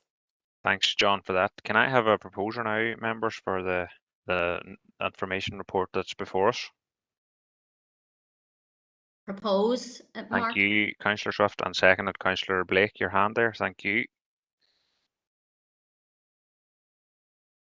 And is there any dissent from that? Chair, I abstain there. Thank you, Chair. Okay, thank you, Councillor O'Coffey.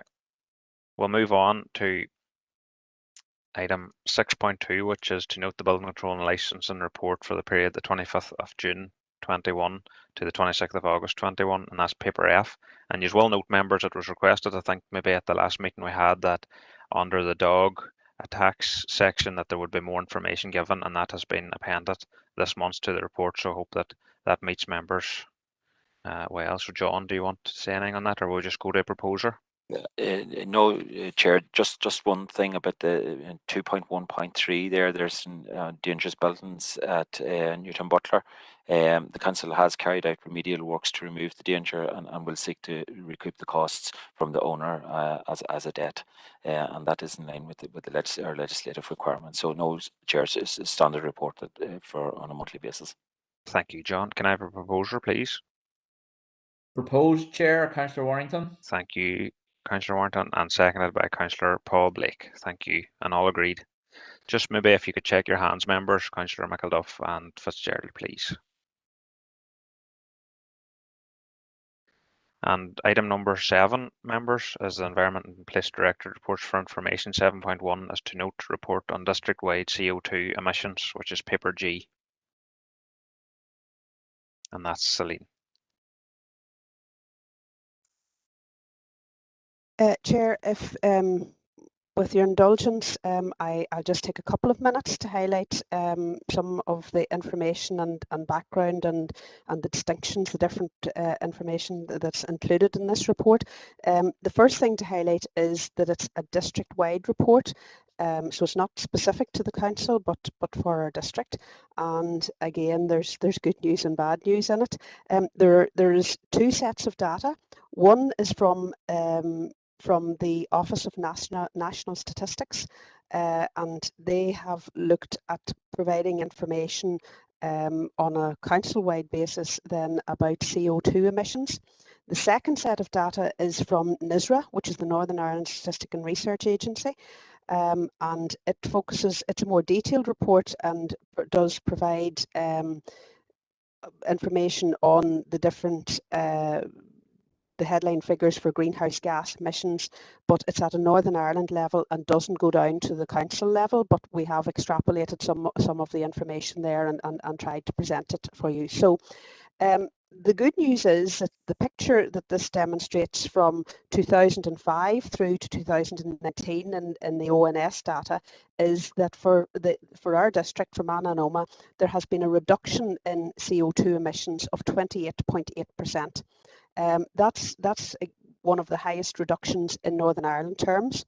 So that's a positive story that we are improving through actions and behaviours, that we are improving our position. There's been a reduction in most, and you can see we've plotted all of the council information here, and for the most part there has been general reductions as things like renewable energies and have come on board. The second set of information then, there's also then a downward trend in the CO2 emissions per head of population. And that's actually increased from 2005 over the 15-year period by 34%. Again, population is the variable factor that is in there, and again that is one of the better performing results against other councils in the area. The drivers of that information, and what you will notice on the 2 graphs on page 2 and page 3, is whilst we have a strong downward trend, for Manna and Omagh sits as the highest in terms of the per capita estimates, and then it sits particularly high on the overall sort of district production.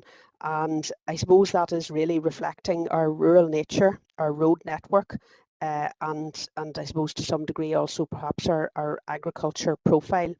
We're the largest in terms of land mass, smallest in terms of population, but as has been pointed out before, have very significant road network, and that is likely to be and is likely to continue to be a significant contributor to CO2 emissions, and as I mentioned earlier, does present us with a real challenge.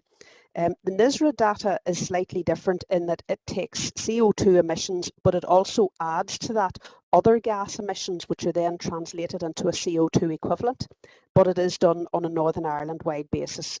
So that's why it's useful information, but it's not specific to us. Again, the changes there, the biggest decrease has been achieved in the waste management sector across Northern Ireland, and then on the other end of the scale, land use change has accounted for an increase in emissions. There is a breakdown of the different industries and what they look, what that looks like there at the graph on page 5. So the summary position, and this really now brings into focus and gives us a baseline for our climate change strategy, is that CO2 and CO2 which includes the equivalent emissions, are higher than the Northern Ireland average, and remain high in terms of local government per head. But again, they have decreased, so we can achieve this, and we need to continue to work on it. So I say this is probably a good precursor to the Climate Change Action Plan, which will be presented at the, I believe, the Policy and Resources Committee meeting next week. So the recommendation at this stage is just for Council to note the information here. Thank you very much for that, Celine. There's a lot of information in there, and it is for noting as we have heard members. So, Councillor O'Coffey. Yeah, thank you, Chair. I always find reports like this very interesting, and I have to say, looking at this report, there's a lot of statistics in here I am almost convinced are incorrect. I'll give you a few examples. I think I know why in some cases. In other cases, I don't know why. The first thing is in the page 3 of the report, it actually states that there's been a large decrease in terms of CO2 equivalent as a result of switch from coal to natural gas, and that is pretty much contrary to everything I've read, which states that in lifetime emissions terms, natural gas is a far greater pollutant than even coal, and that this is a major problem. And indeed, I've recently read a paper which was in a scientific publication, which stated that even I think it was blue hydrogen. That's right. Blue hydrogen is less is worse is not as bad. Sorry, it's worse than coal. So we are certainly looking at. I don't understand how these statistics have come about. The report is replete with references such as this, and I think it's possibly because they haven't done a lifetime emissions analysis. If so, it may also explain why agricultural emissions seem to be contrary to the very report that I think Councillor Curry referenced earlier on. They're shown as extremely high here. Again, we're not considering lifetime or holistic sort of methodologies. So these sort of things are very strange. The other thing I note is that there's supposed to be a dramatic reduction in the emissions from waste management. And this at the very time when we are incinerating more and more and more of our waste as a region, but also even in our own council area. So I can't reconcile these statistics to the reality I think we all understand exists. I would caution, therefore, reliance on them in any way. I think we have to take a much more holistic approach and a lifetime approach to a lot of these costs and inputs and outputs, especially in relation to agriculture. I see forestry even is meant to be producing significant pollution, and again, you'd have to question how those sort of figures can be arrived at. Thank you, Chair. Thank you, Councillor. Councillor Siobhan Correa.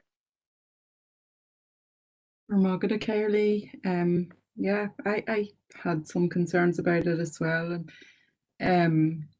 But I just taking Celine's point there, I think, Celine, did you say we're going to be discussing something around this more at PNR or RNC next week? Through the chair, I hope, if all things go to plan. I know that Margaret is very busy working on the action plan related to our climate change strategy that the council has approved. So yes, and I mean, I suppose this is relevant in that if we can't agree a baseline and a starting point, it's going to be very difficult to demonstrate any sort of progress. So I can certainly appreciate definitions and measurement and methodology differences in approaches, but we also have to, I suppose, acknowledge that this is, I mean, NISRA, the Northern Ireland Statistics and Research Agency, you know, they are professional statisticians that's what they do over and above what I do or anybody else in terms of the council. So, I mean, we do have to work on what is published information that has gone through quality assurance measures and that.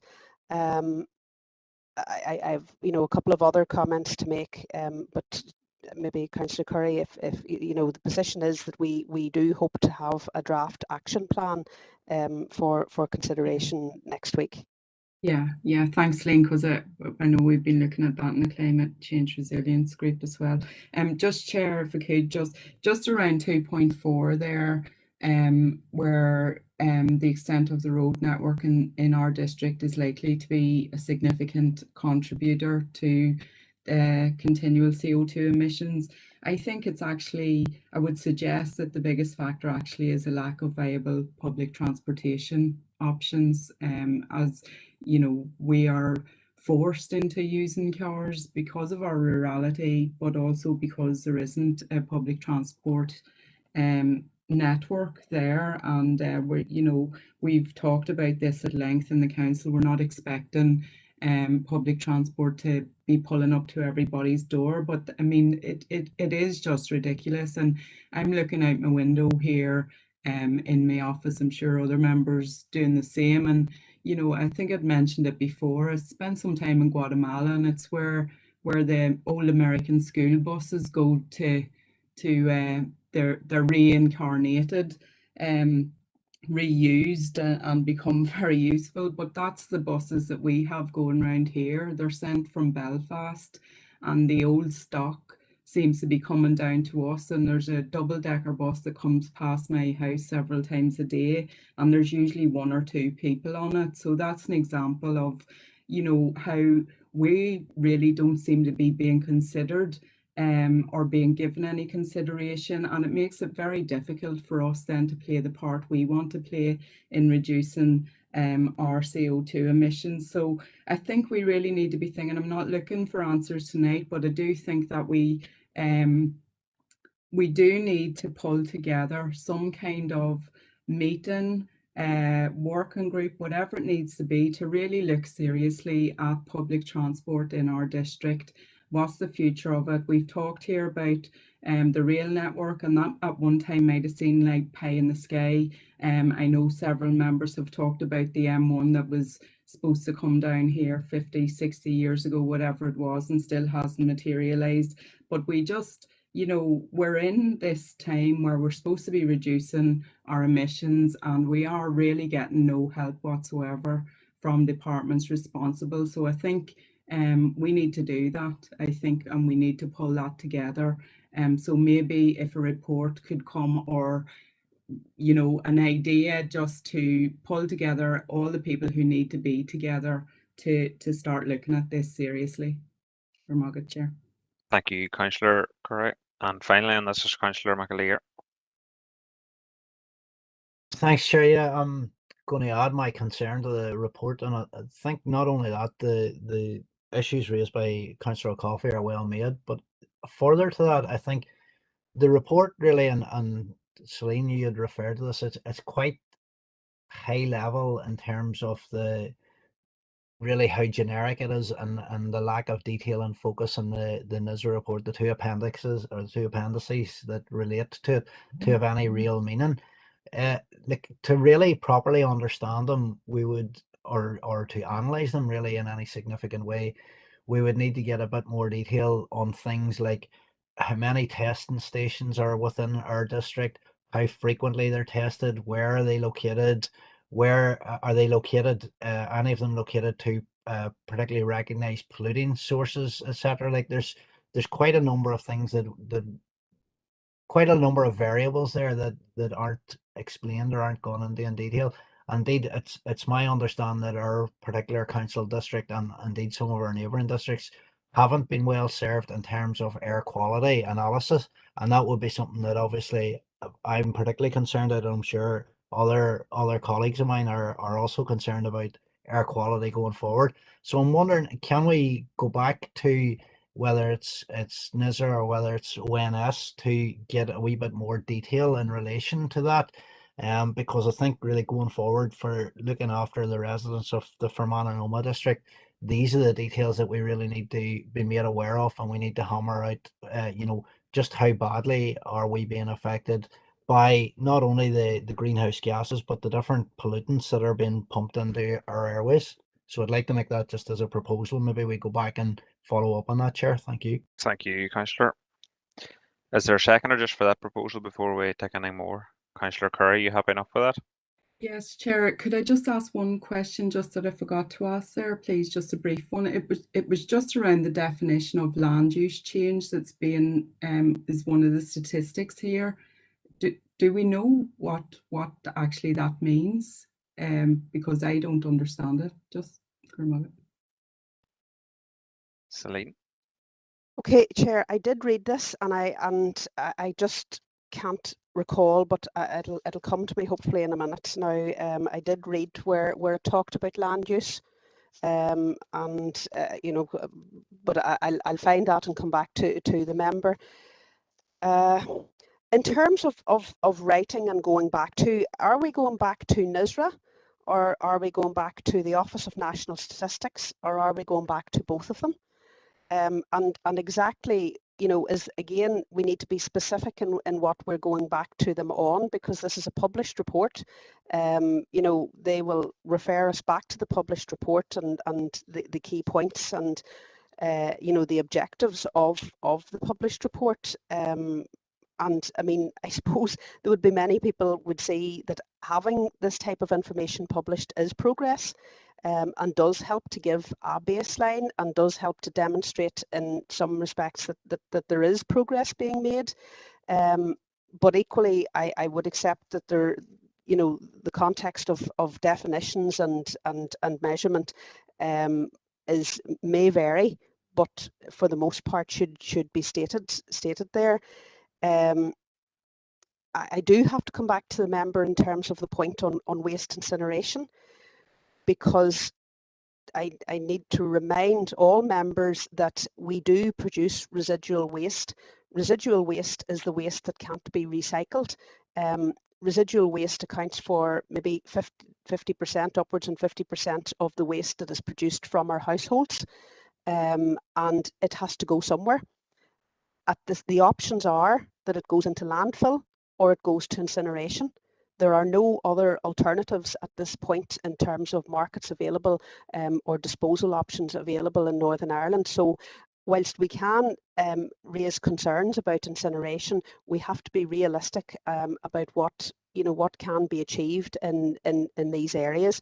And equally, if we work through each of the fuel sources and debate and change the definitions of which we think are the preferable, we will not be able to make real progress, because we won't be able to give direction, clear guidance, or in the council's role to try and provide leadership on this. So I think it does present us with many challenges. I take the members' points on board, but I would seek clarity on what we're going back on in relation to a published report, because it wouldn't be normal practice. We try and use these reports to help inform us. It's you know, I suppose I would just be mindful that it wouldn't be just I'm not sure what we might achieve in that, aside from entering into a series of correspondence on this matter, and whether that will actually benefit from Ananoma as a district in that respect as well. Thank you, Celine. Councillor Maguire, see you have your hand raised there. Indeed, Chair Gurmaga. Thank you, Mark, and thanks, Celine. And again, not for the first time at a council meeting when we're discussing such a major issue as our environmental impacts across our district. There are some members with a specific interest and potentially more knowledge and more intellectual knowledge on the subject than the rest of us. But as a council of 40 members, and include myself in this, my knowledge on the environmental issues would be general. I am happy to be informed and to be educated on the subject, but we have, and again, not for the first time, we have an issue that members are coming in with information which undermines the whole topic of what we're discussing, and in fact the fundamental principle on which this report is established on. I have looked through it as I say, with my best endeavours and agreeing with Celine, we as a council must have a baseline to make some representations. It may not be enough. It may not touch all bases with all councillors that may be more specifically informed on the issue. But I think for a council, we must proceed from a baseline, as Celine has indicated.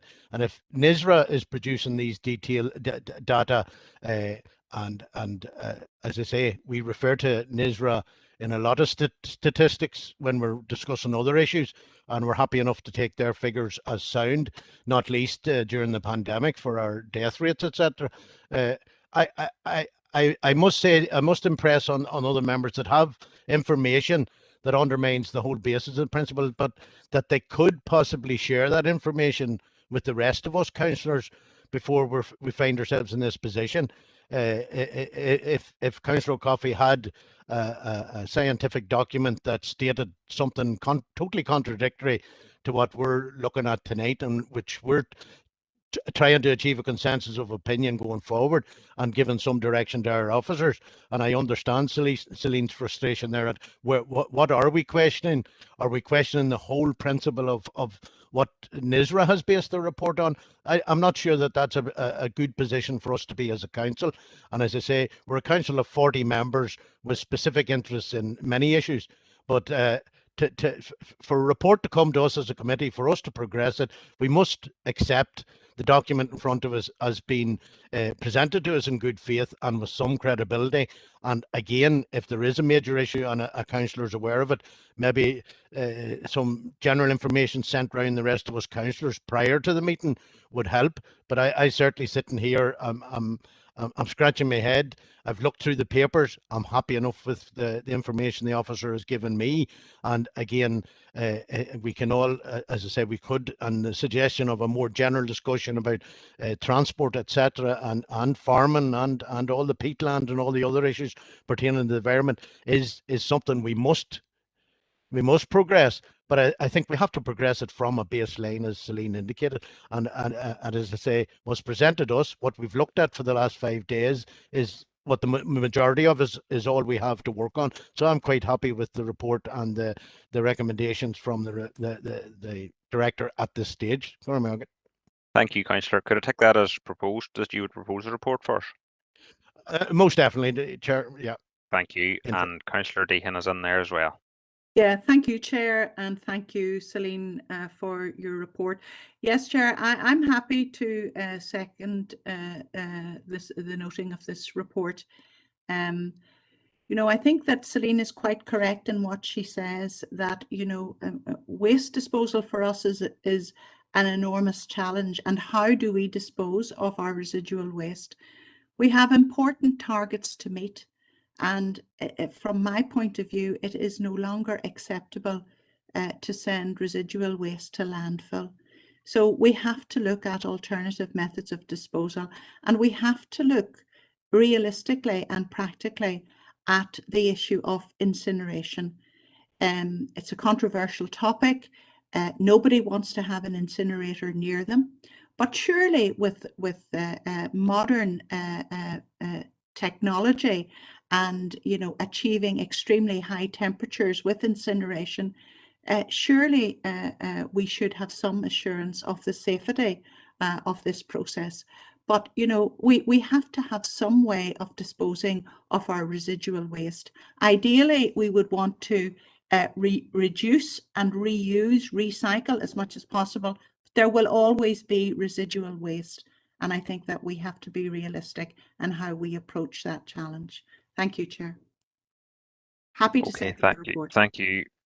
So the report has been proposed and seconded for noting. We did have a separate proposal from Councillor McAleer about more information. Do you still want that to go ahead, Councillor McAleer? Or what exactly was the information?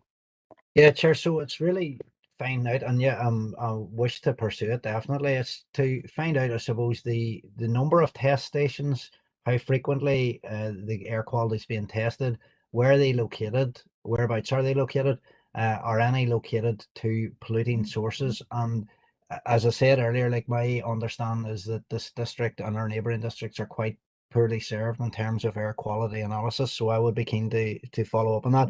I said chasing it up with NISRA and ONS. I know they've worked on the stats. I noticed just that the report states about the data being a subset of the greenhouse gas inventory. So I don't know if it's worth directing the call to them as opposed to the two stats bodies. But I think we do need to really query and follow it up. And even if it's not the property of NISRA or not the property of ONS, perhaps they can direct us to the correct person or those who we should be asking the question to. But I think it's too important to ignore, and we need to pursue it. Thank you, Chair. Okay. Chair, if I may just ask how we've moved, we've moved from air quality to air quality from CO2 emissions. I'm not clear that, again, this line of correspondence follows through, and indeed the specific details that are being asked for by the member are not relevant to the district CO2 emissions and the baseline position for the district. Okay, Celine. Well, I think members, we may have to take a vote on this to see. Well, we might not have to take a vote on it, but what is the general consensus, members? We do have the report. We do have the report proposed and seconded. But we do have a separate proposal from Councillor McAleer. Chair, I think for more information. Should move Councillor on. Coyle. Or Councillor Coyle's his hand up there. Aye, thanks, Chair. No, look, the information that Councillor McAleer looking for might be relevant, but if we're sending it to the wrong people, the proposal can't go forward because we need to find out who exactly who is responsible for these air quality stations. We can't send it back to NISRA. They'll just send back a letter and say that no, they have no responsibility. So I think maybe to park the proposal until we actually find out what exactly or who is responsible, and then request the information, because it would be interesting, but at this minute in time, it is not relevant to CO2 emissions. Thank you. Okay. Now, we can go to... Sorry.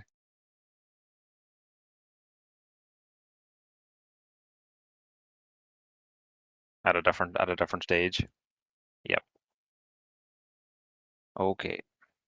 Councillor McAleer, maybe that proposal could be brought forward with a bit more information at a different stage, as I don't believe it is relevant to what we're speaking about tonight.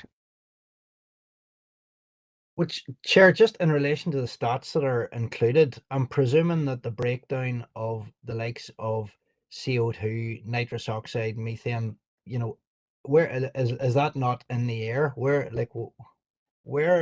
that being measured if it's not the air that these particulates and these different gases are being measured? Well, as I say, we're going to move the meeting on. The report has been proposed and seconded, and I think that I would rule that out, that that's not relevant to this report that we're talking about tonight. So, is there any disagreement, members, that we move this to the next item? If you can make it Chair, known now. I'm not impressed with that. I think it's relevant, and I think air quality is an important issue, so I think it should be addressed. Well, we can note that, Councillor McGill. Thank you. Now, the next item is item 7.2, which is to note an update report. Chair, are we going to vote on the acceptance of this report? Because I know there was a proposal to note, but I certainly don't think it should be noted just straight away. Thank you. The proposal was to note the information in the report. Councillor O'Coffey. Okay, well, I'd certainly like to dissent from that. Thank you, Chair. That's okay. And we've moved on to item 7.2 to note the update report on public conveniences, paper H. And this is a report on our public conveniences with a number of recommendations. Celine, do you want to move? Chair, members, so public conveniences, 3 items in the main that this report addresses. The first one, which is the current operating arrangements for public conveniences across the council, which members have made inquiry about before. So there's an opportunity to consider those and discuss if they wish. The second one is really flagging to you work that we have commenced in terms of a review of our public convenience provision. We have an extensive a part of our estate is 52 separate public convenience blocks right across the district. There hasn't been significant investment in recent times in those. A number of those facilities are outdated. 2 of them are actually closed due to, I suppose, disrepair at them, and the majority of them don't have modern technology or would meet, I suppose, good standards in relation to public conveniences. So review work has been going on there, assessing the numbers, the condition, and I suppose what a development proposal would look like. That's in progress, and we would hope to discuss that further with members, probably on a DEA basis, because that has worked well before, over the next month or two, and with a view to developing a plan then for, I suppose, a future operating model and an investment plan that sits alongside that. We've also touched in this report on issues of accessibility, and we've given you some information on costs, and then the adaptations we've made on COVID.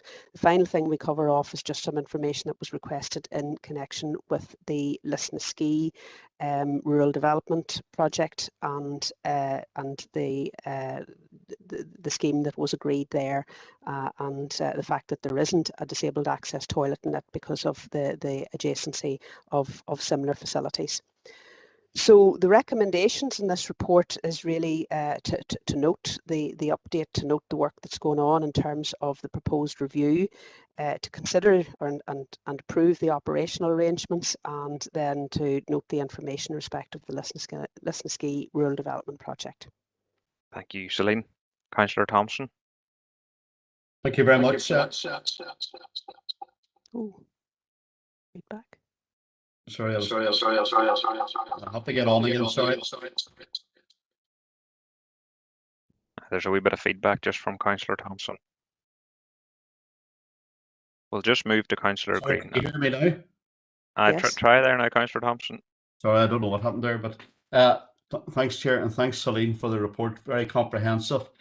I suppose the one thing that we do get as councillors is, and I've referred it to the Chief Executive as well, and she's aware of it, is we do get complaints about opening hours, and anything that comes out of this report, I would like to see that it's put on our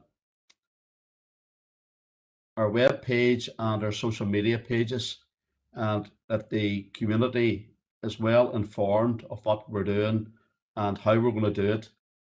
And a lot of people complain about toilets not being open, and I know that's partly to do with the COVID pandemic and maybe shortage of staff and that type of thing.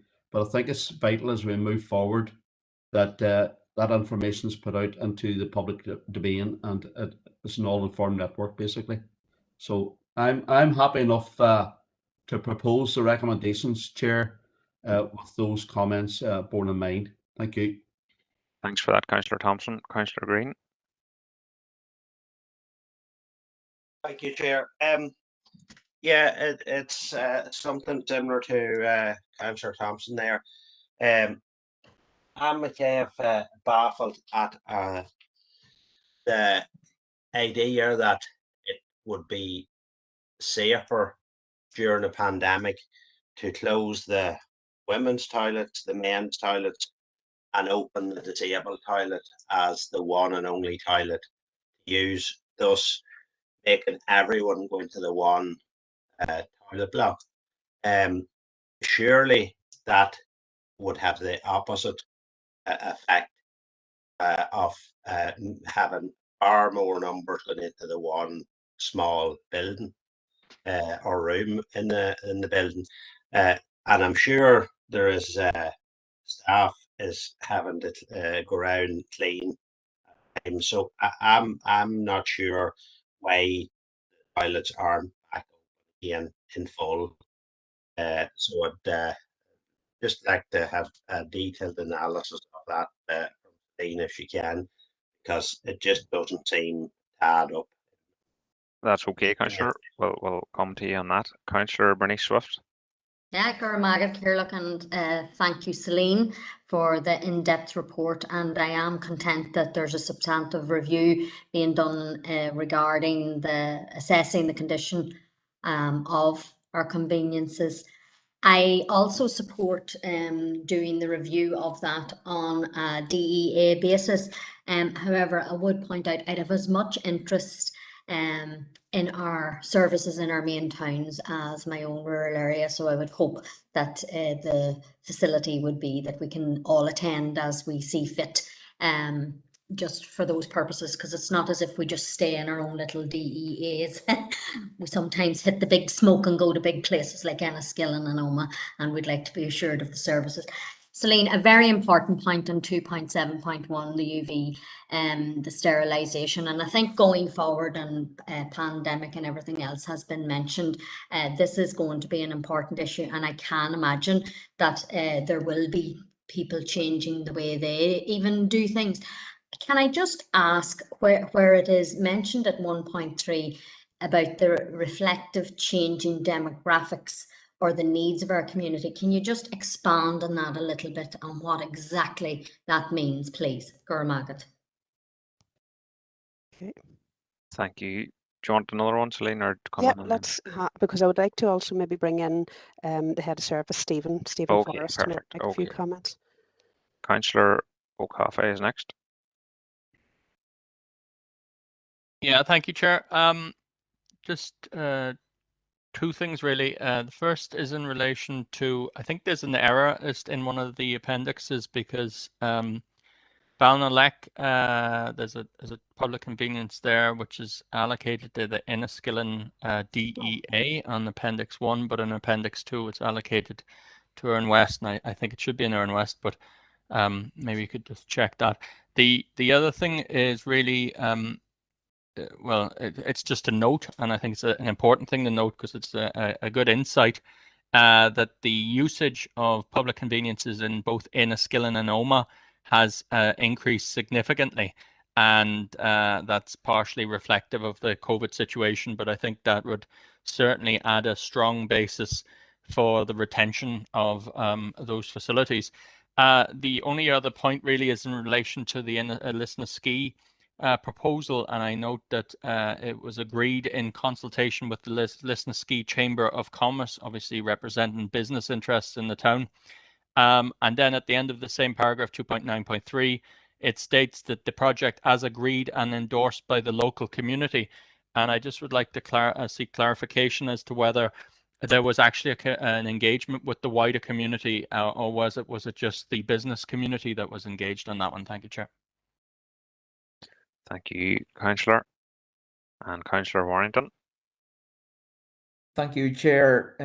Well, I'm going to come in on the Lisnaskea one again as well, because I don't really accept the findings there with Lisnaskea Chamber of Commerce and the community. Certainly for the people that I've been talking to who is based in the town, that they wouldn't be singing from that same hymn sheet. So I think certainly that needs to be revisited to some degree. I certainly agree with Celine with meeting maybe with DEAs on the public conveniences, because obviously this is something I did highlight at before we went off for our summer recess, concerns that I had with toilets not being open maybe at all, and I know that will certainly be looked into, but I think, to be honest with you, we have to go back and revisit that Lisnaskea situation again, because the feeling on the ground is not what has been said in this report,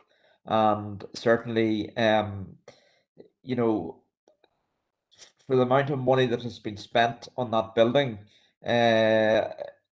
it's a glorified storage area with a bus shelter, would have been safer just flattening it out and putting some sort of garden facility or whatever in it. But for the amount of money that was spent on it, it certainly I think it needs to be revisited again and taken a look at, because I know certainly the Lisnaskea Chamber of Commerce is not that active anymore. And I would like to know who the community was that was consulted as well, because I don't think the report reflects what the community would have been thinking. Thank you. Thank you, Councillor Warrington. We'll go through the councillors, Celine, or would you? Chair, yes. So yes, I acknowledge there that there is an error around Ballinalack, that and it should be Aaron West as clearly stated, and apologise for that in Appendix 1. On the Lisnaskea proposal, just I suppose to deal with that, the information I have here has been provided through by the Rural Development Programme, which is obviously part of our economic development team and section, and I will have to refer those issues and concerns about the project that has been delivered and has been delivered, as I understand it, and completed. It's a funded scheme, funded through rural development, so it has gone through a number of processes there, and I suppose that to revisit the scheme so quickly would seem to be, well, it would certainly indicate problems with it and may implicate on the funding drawdown and that as well. But I will have to refer that through and seek a more detailed report from them and whatever the most relevant engagement for that rule, for it to be for rural development to consider it, and even the lag in that as well. In terms of the, I do want to bring Stephen Forrest in just to make a few comments around the current operating arrangements. But yes, Councillor Swift had asked about the demographics and that. We have, in our review, one of the first items that we have identified is that some of our toilet blocks are actually quite big for what are needed. Certainly in the town centres we do need some, we need multiple toilet units, but I suppose, to use a pun, there's no one queuing round the blocks for the most part to use the toilet facilities, and yet in many of the units that, as you can see, we have up to 6 toilets, maybe 3 female, 3 male, and a disabled toilet in that, and each one of those units has to be cleaned, so it is quite an extensive resource challenge there. The demographics are such that a unisex block, 1 or 2 of those in a more with the modern technologies of UV sterilisation and etc. would be a much more suitable operating model for what our needs are, particularly in our villages, rather than these large blocks of maybe six toilet units that are very, very rarely used. We also, I suppose not uniquely, there are some other councils who have amenity toilet facilities which are more seasonal, and a number of those have shower facilities there. Again, they present their own challenges about when they're opened and how they're used, and indeed the advice heretofore has been we've aligned the shower usage to our leisure centres, so that when we are able to fully open our leisure facilities for showers, and where the deemed risk of transmission through airborne I suppose shower facilities is that there's advice that can be considered to be reduced, then we will be able to reopen those. So those are some of the issues that we are dealing with. Some of our toilet blocks are too big for what we need, and that is incurring then running costs, maintenance, etc. So if we did have the opportunity to replace some of them with a more modern unit, it would be a more discreet and smaller unit. But in terms of the operating issues, and I know that some members have expressed the view that we do need to get to a situation of toilets all being reopened, I just want to bring in the Head of Service, Stephen Forrest, to make some comments there, if Stephen's available. Yeah, thank you, Celine, and through the chair, and good evening, everybody. Yeah, I suppose just from the first point that Councillor Thompson made with regard to the web page, this is something that we'll be proactively seeking to engage with, because information is going to be critical, particularly for the tourism sector and inviting people to your district, you know, to plan trips and basically be advised of the public services that we offer, which public conveniences are a very important element of that. With regard to the why only one toilet, everything we have approached with regard to the public conveniences to date has been risk-based. And this is based basically to protect the staff and the public alike. Now, we took the approach that sole occupancy is probably the safest way of approaching this, bearing in mind that basically the use of public conveniences is high risk, and that involves the exposure of bodily fluids. Indeed, it does indeed require cleaning, and this was the basis of the risk. And that was the decision we took.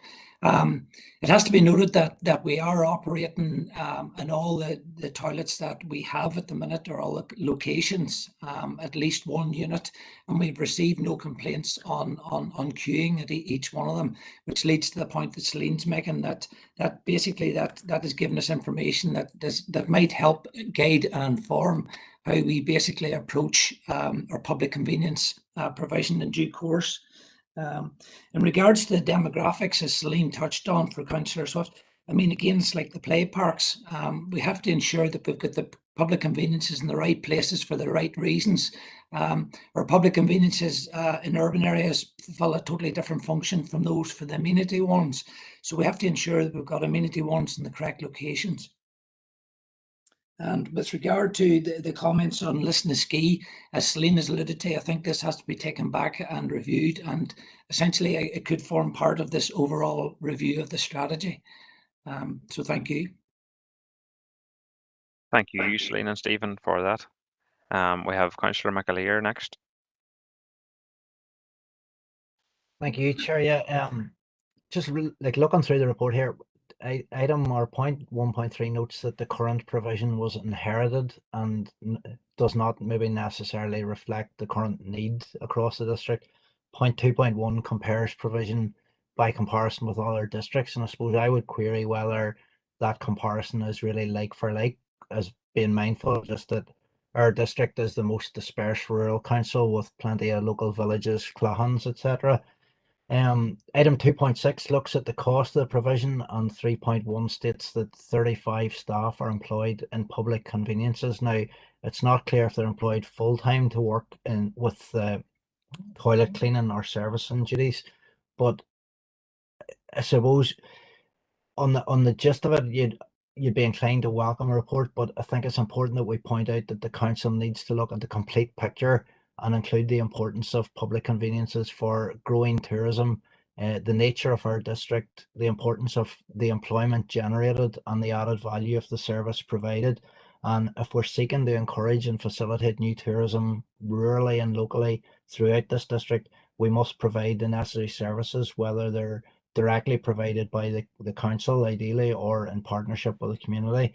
So I think it's important to take on board whatever new technology we might be looking at or interested in, and what has and hasn't worked for other districts. But again, at the same time, we don't want to be cutting facilities or getting rid of services provided that are, as other councillors said, being utilised and used. And I suppose just in reference to what was said in relation to maybe looking or modernising some of the existing conveniences, I'm wondering and I'm hoping that the inclusion maybe of some change in place facilities might be on the cards if that's going to be the case going forward. Thank you, Chair. Thank you. Councillor Thomas O'Reilly. Thanks, Chair. I welcome this initial, I suppose, report here with a view to a more in-depth report coming towards us in due course. The first thing I want to say is that I think the facilities are a very important aspect where they are located for tourism provision primarily. I suppose I think of Galloon Jetty and the cruisers and the facilities there, which is very welcome and I think a good addition to our tourism offering. I then moved to the facilities in the likes of villages like Newton Butler. And I'm just, particularly when Stephen is on the call there, I'm interested to try and find out if we can come up with some way of reducing the vandalism, because I am being made aware that there is a continuous stream of vandalism to our facilities right across the district. And I think we need to be able to prevent the idle hands from getting in to not just use the facility, but to damage and destroy and leave unusable the facility. Now, whether that is, and I appreciate there is an extra cost to putting in the stainless steel appliances as opposed to the Bakelite, whether that is trying to come up with, did you have to put in a charge of 10p or 20p or whatever to use the facility, going back to that, or whether we redesign the whole toilets to make them as vandal proof as possible. But I think that we really do have to look at how we are going to go forward with the provision when we're sustaining quite a degree of vandalism to these facilities. So I'd be interested on any of Steve's thoughts on those suggestions. Thanks, Chair. Thanks, Councillor Riley. We'll just take Councillor Clark as the last speaker on this, and then we'll bring in maybe Stephen again. Thank you. I suppose I have a couple of points, and I'm going to try and be brief. What is the council responsibility, legal responsibility about toilets? And the other point is making is, it can be very embarrassing if you need to use a toilet and there's none available in any village or town, you know. I basically want to know what our legal responsibilities are. Thank you. Okay, thank you, Councillor Clark. Celine? If I may start then, just to respond, and I would draw members' attention to paragraph 1.2, which is relevant to all of the last speakers. The Council has no legal or regulatory obligation to supply, provide or maintain publicly accessible toilet facilities. It has always been the directive of successive governments that local authorities determine a level of public toilet provision they feel is appropriate to the district it serves and that it can adequately maintain and resource. However, we recognise that toilets are important to health and well-being, to social inclusion, to equality, to public decency and public safety. Adequate toilet facilities are particularly important to older people, to those with health and accessibility issues, along with their carers. In addition, tourists and visitors rank the availability of public toilets as high as a reason for why a location is worth visiting. So I think our introduction in this paper does highlight a number of these very key issues as the context in which the public convenience provision is set. The second point, Chair, that I would like to make is just to register the concern at the members' challenge about the figures highlighted at 2.1. They are factual. They are the number of public convenience blocks divided by the population. It's not that we're comparing anything on not comparing anything on a like-for-like basis. It is as stated here, and it's unfortunate if if those are presented to be not accurate in any way, and it does make the officer's job a lot more difficult whenever that happens. Councillor O'Reilly had asked for, I suppose, thoughts and ideas in relation to reducing vandalism. The 2 points I would make there is that, again, we are talking about behavioural issues here, and those are the most difficult to change. But if you wish to put prohibitive measures in place and to try and make something as vandal-proof as possible, that will compromise in some of the aesthetics and some of the finishes that we would be able to provide. It'll make them extremely functional, which again may take away from the environment that we're trying to provide. But I'm quite happy if Stephen has any further comments to make there. Thank you, Celine, and again through the chair. Yes, I think what's going to be key to all this is new technology and basically rationalising what we have here. If you take a look at the figures, we've 202 toilets, separate toilets across the units with 30 odd urinals, and then including showers takes us over to 250 units. And the key to this and maintenance and cleaning and obviously managing the risk with COVID, we believe that, look, we can attain efficiencies here in design and still not have any marked decrease in the level of service that we offer. By moving towards unisex single units with new modern clean designs, we can attain efficiencies by rationalising fittings, reducing the amount of units for cleaning and maintenance, and then also looking at the robustness of design that can tackle things like vandalism that, as Celine rightly points out, is dealing with the root cause. The cause would be the preferable way of doing it as a societal side of things. But again, we can be clever in our design here.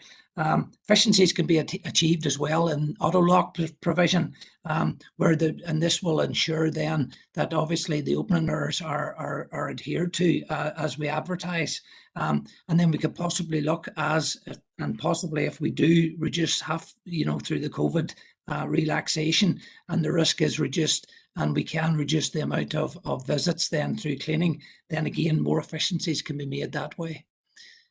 So thank you. Thank you. Now, members, time is moving on, where it shouldn't be at 10 o'clock, so we would like to get this item progressed. Councillor Deehan.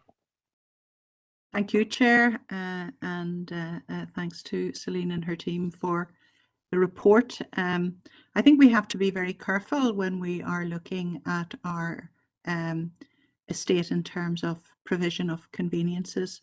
I do think it is important in towns and villages that there would be access to public conveniences.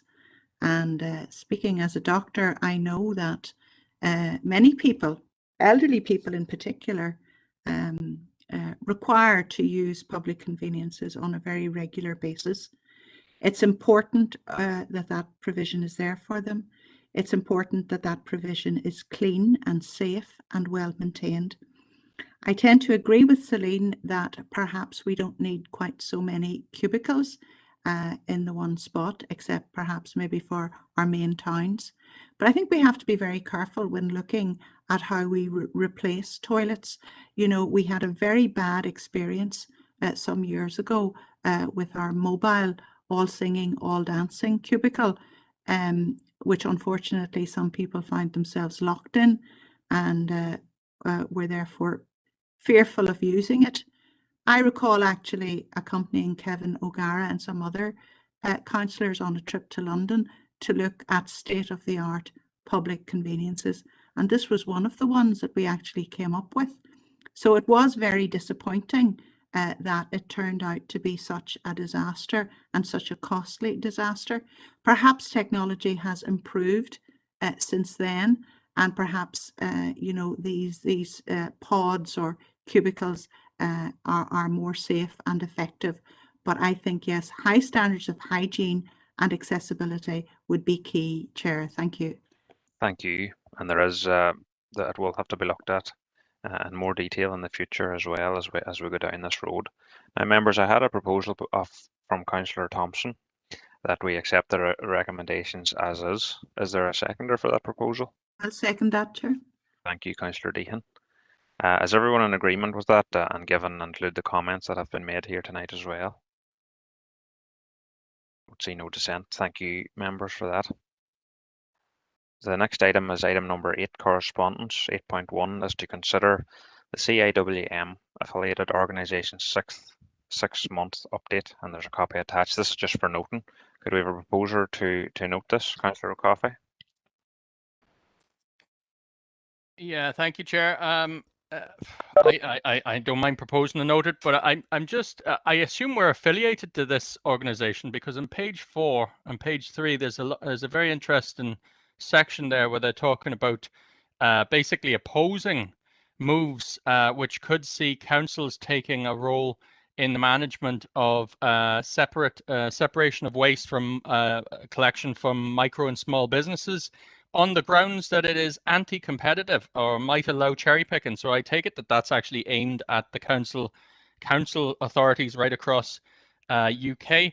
I just wonder why we would be a member of an organization which is taking positions quite diametrically opposed both to the interests of local authorities but also to the most efficient form of collecting business waste and imposing charges on them for the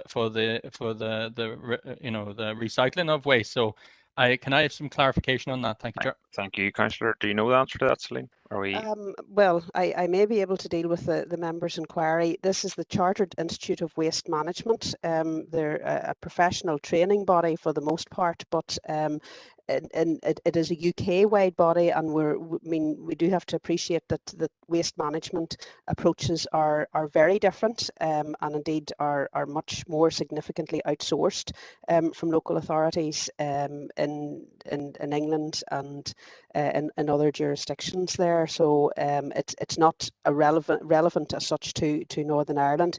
There is quite a bit of useful information that we and more specific general training events that we can. And I mean, I suppose we don't pass a lot of remarks on to those bits that are not relevant to us either. I mean, the legislation for local government in many respects is different in the UK, and we just accept that there are differences in approaches.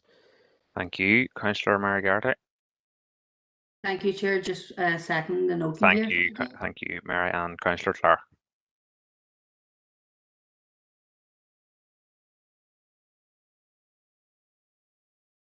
Don't seem to have Councillor Clark there. Your hand's up, just Councillor. We'll move to 8.2. I think any other.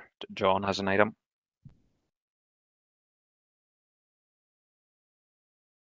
It's from the Department for Communities. Sorry, is to consider the correspondence dated the 6th of September from the Department for Communities regarding the licensing and registration of clubs. Yeah, thank you, Chair. Again, it's for noting, it's the licensing and registration of clubs amendment order or act came into law on the 26th of August, and we've been just notified yesterday of the implications of it in relation to licensing, which will come into effect on the 1st of October. And it is about the relaxation, largely about the relaxation of licensing laws, the removal of restrictions for Easter, for closing times, the late openings for on sales on Sundays, public houses and hotels, the additional hours that they can serve in, the alignment of closing time and police authorizations and so on. So it's just to notify members of the change in legislation. But also just to tell members that it will have a significant work impact on our licensing officers over the next period, especially over the next number of weeks, in notifying licensed premises and changing the terms of their license and so on. So it will be quite a big administrative burden in order to make sure that this is in place. Thank you, Chair. Thanks for that update, John. Councillor O'Coffey. Yeah, thank you, Chair. I just have to say that this is very disappointing, this change, insofar as I don't think there was any major concern about extending opening hours, but there are absolutely no protections associated with this for the workers involved, who now will have even longer hours. There was a specific demand, I know, from many hospitality workers that they would have provisions for safe transportation late at night home, because many are subjected to abuse and so on the way home. And this no consideration whatsoever, yet again, from a Stormont department of the needs of workers at the coalface of this. So my disappointment with that, Chair. We'll note that for you. Thank you, Councillor O'Coffey. Could we have a proposer to note with Councillor John Coyle there? Yeah, I'll propose to note. Thank you, Chair. Thank you. And is there a seconder for that, please? Councillor Siobhan Curry, thank you. Councillor Clark, maybe just as his hand up, but I can't seem to get him. Could we declare an interest for Councillor Glenn Campbell on item 8.2 as well, please? And members, could we have a proposer to go into committee, or just to extend the meeting till we get finished off, please? Propose Councillor Thompson, Chair. Councillor Thompson and Councillor John Coyle, second. Thank you. And any other urgent or relevant business, I think that has been dealt with. I was only contacted by Siobhan, and that has been dealt with, members. So we'll move on now to the confidential. Can we have a proposer for that, please, members? Councillor Mary Garrity. Thank you, and seconded by Councillor Swift. So thank you, members. We got there, and we have the meeting, we have the business done. Thanks for your cooperation, and I wish you all a good evening. Thank you, Chair. Thank you. Thanks, Chair. Chair. Good night. Thank you, Chair. Thanks, Chair. Thanks, everybody. Thanks, Chair. No problem.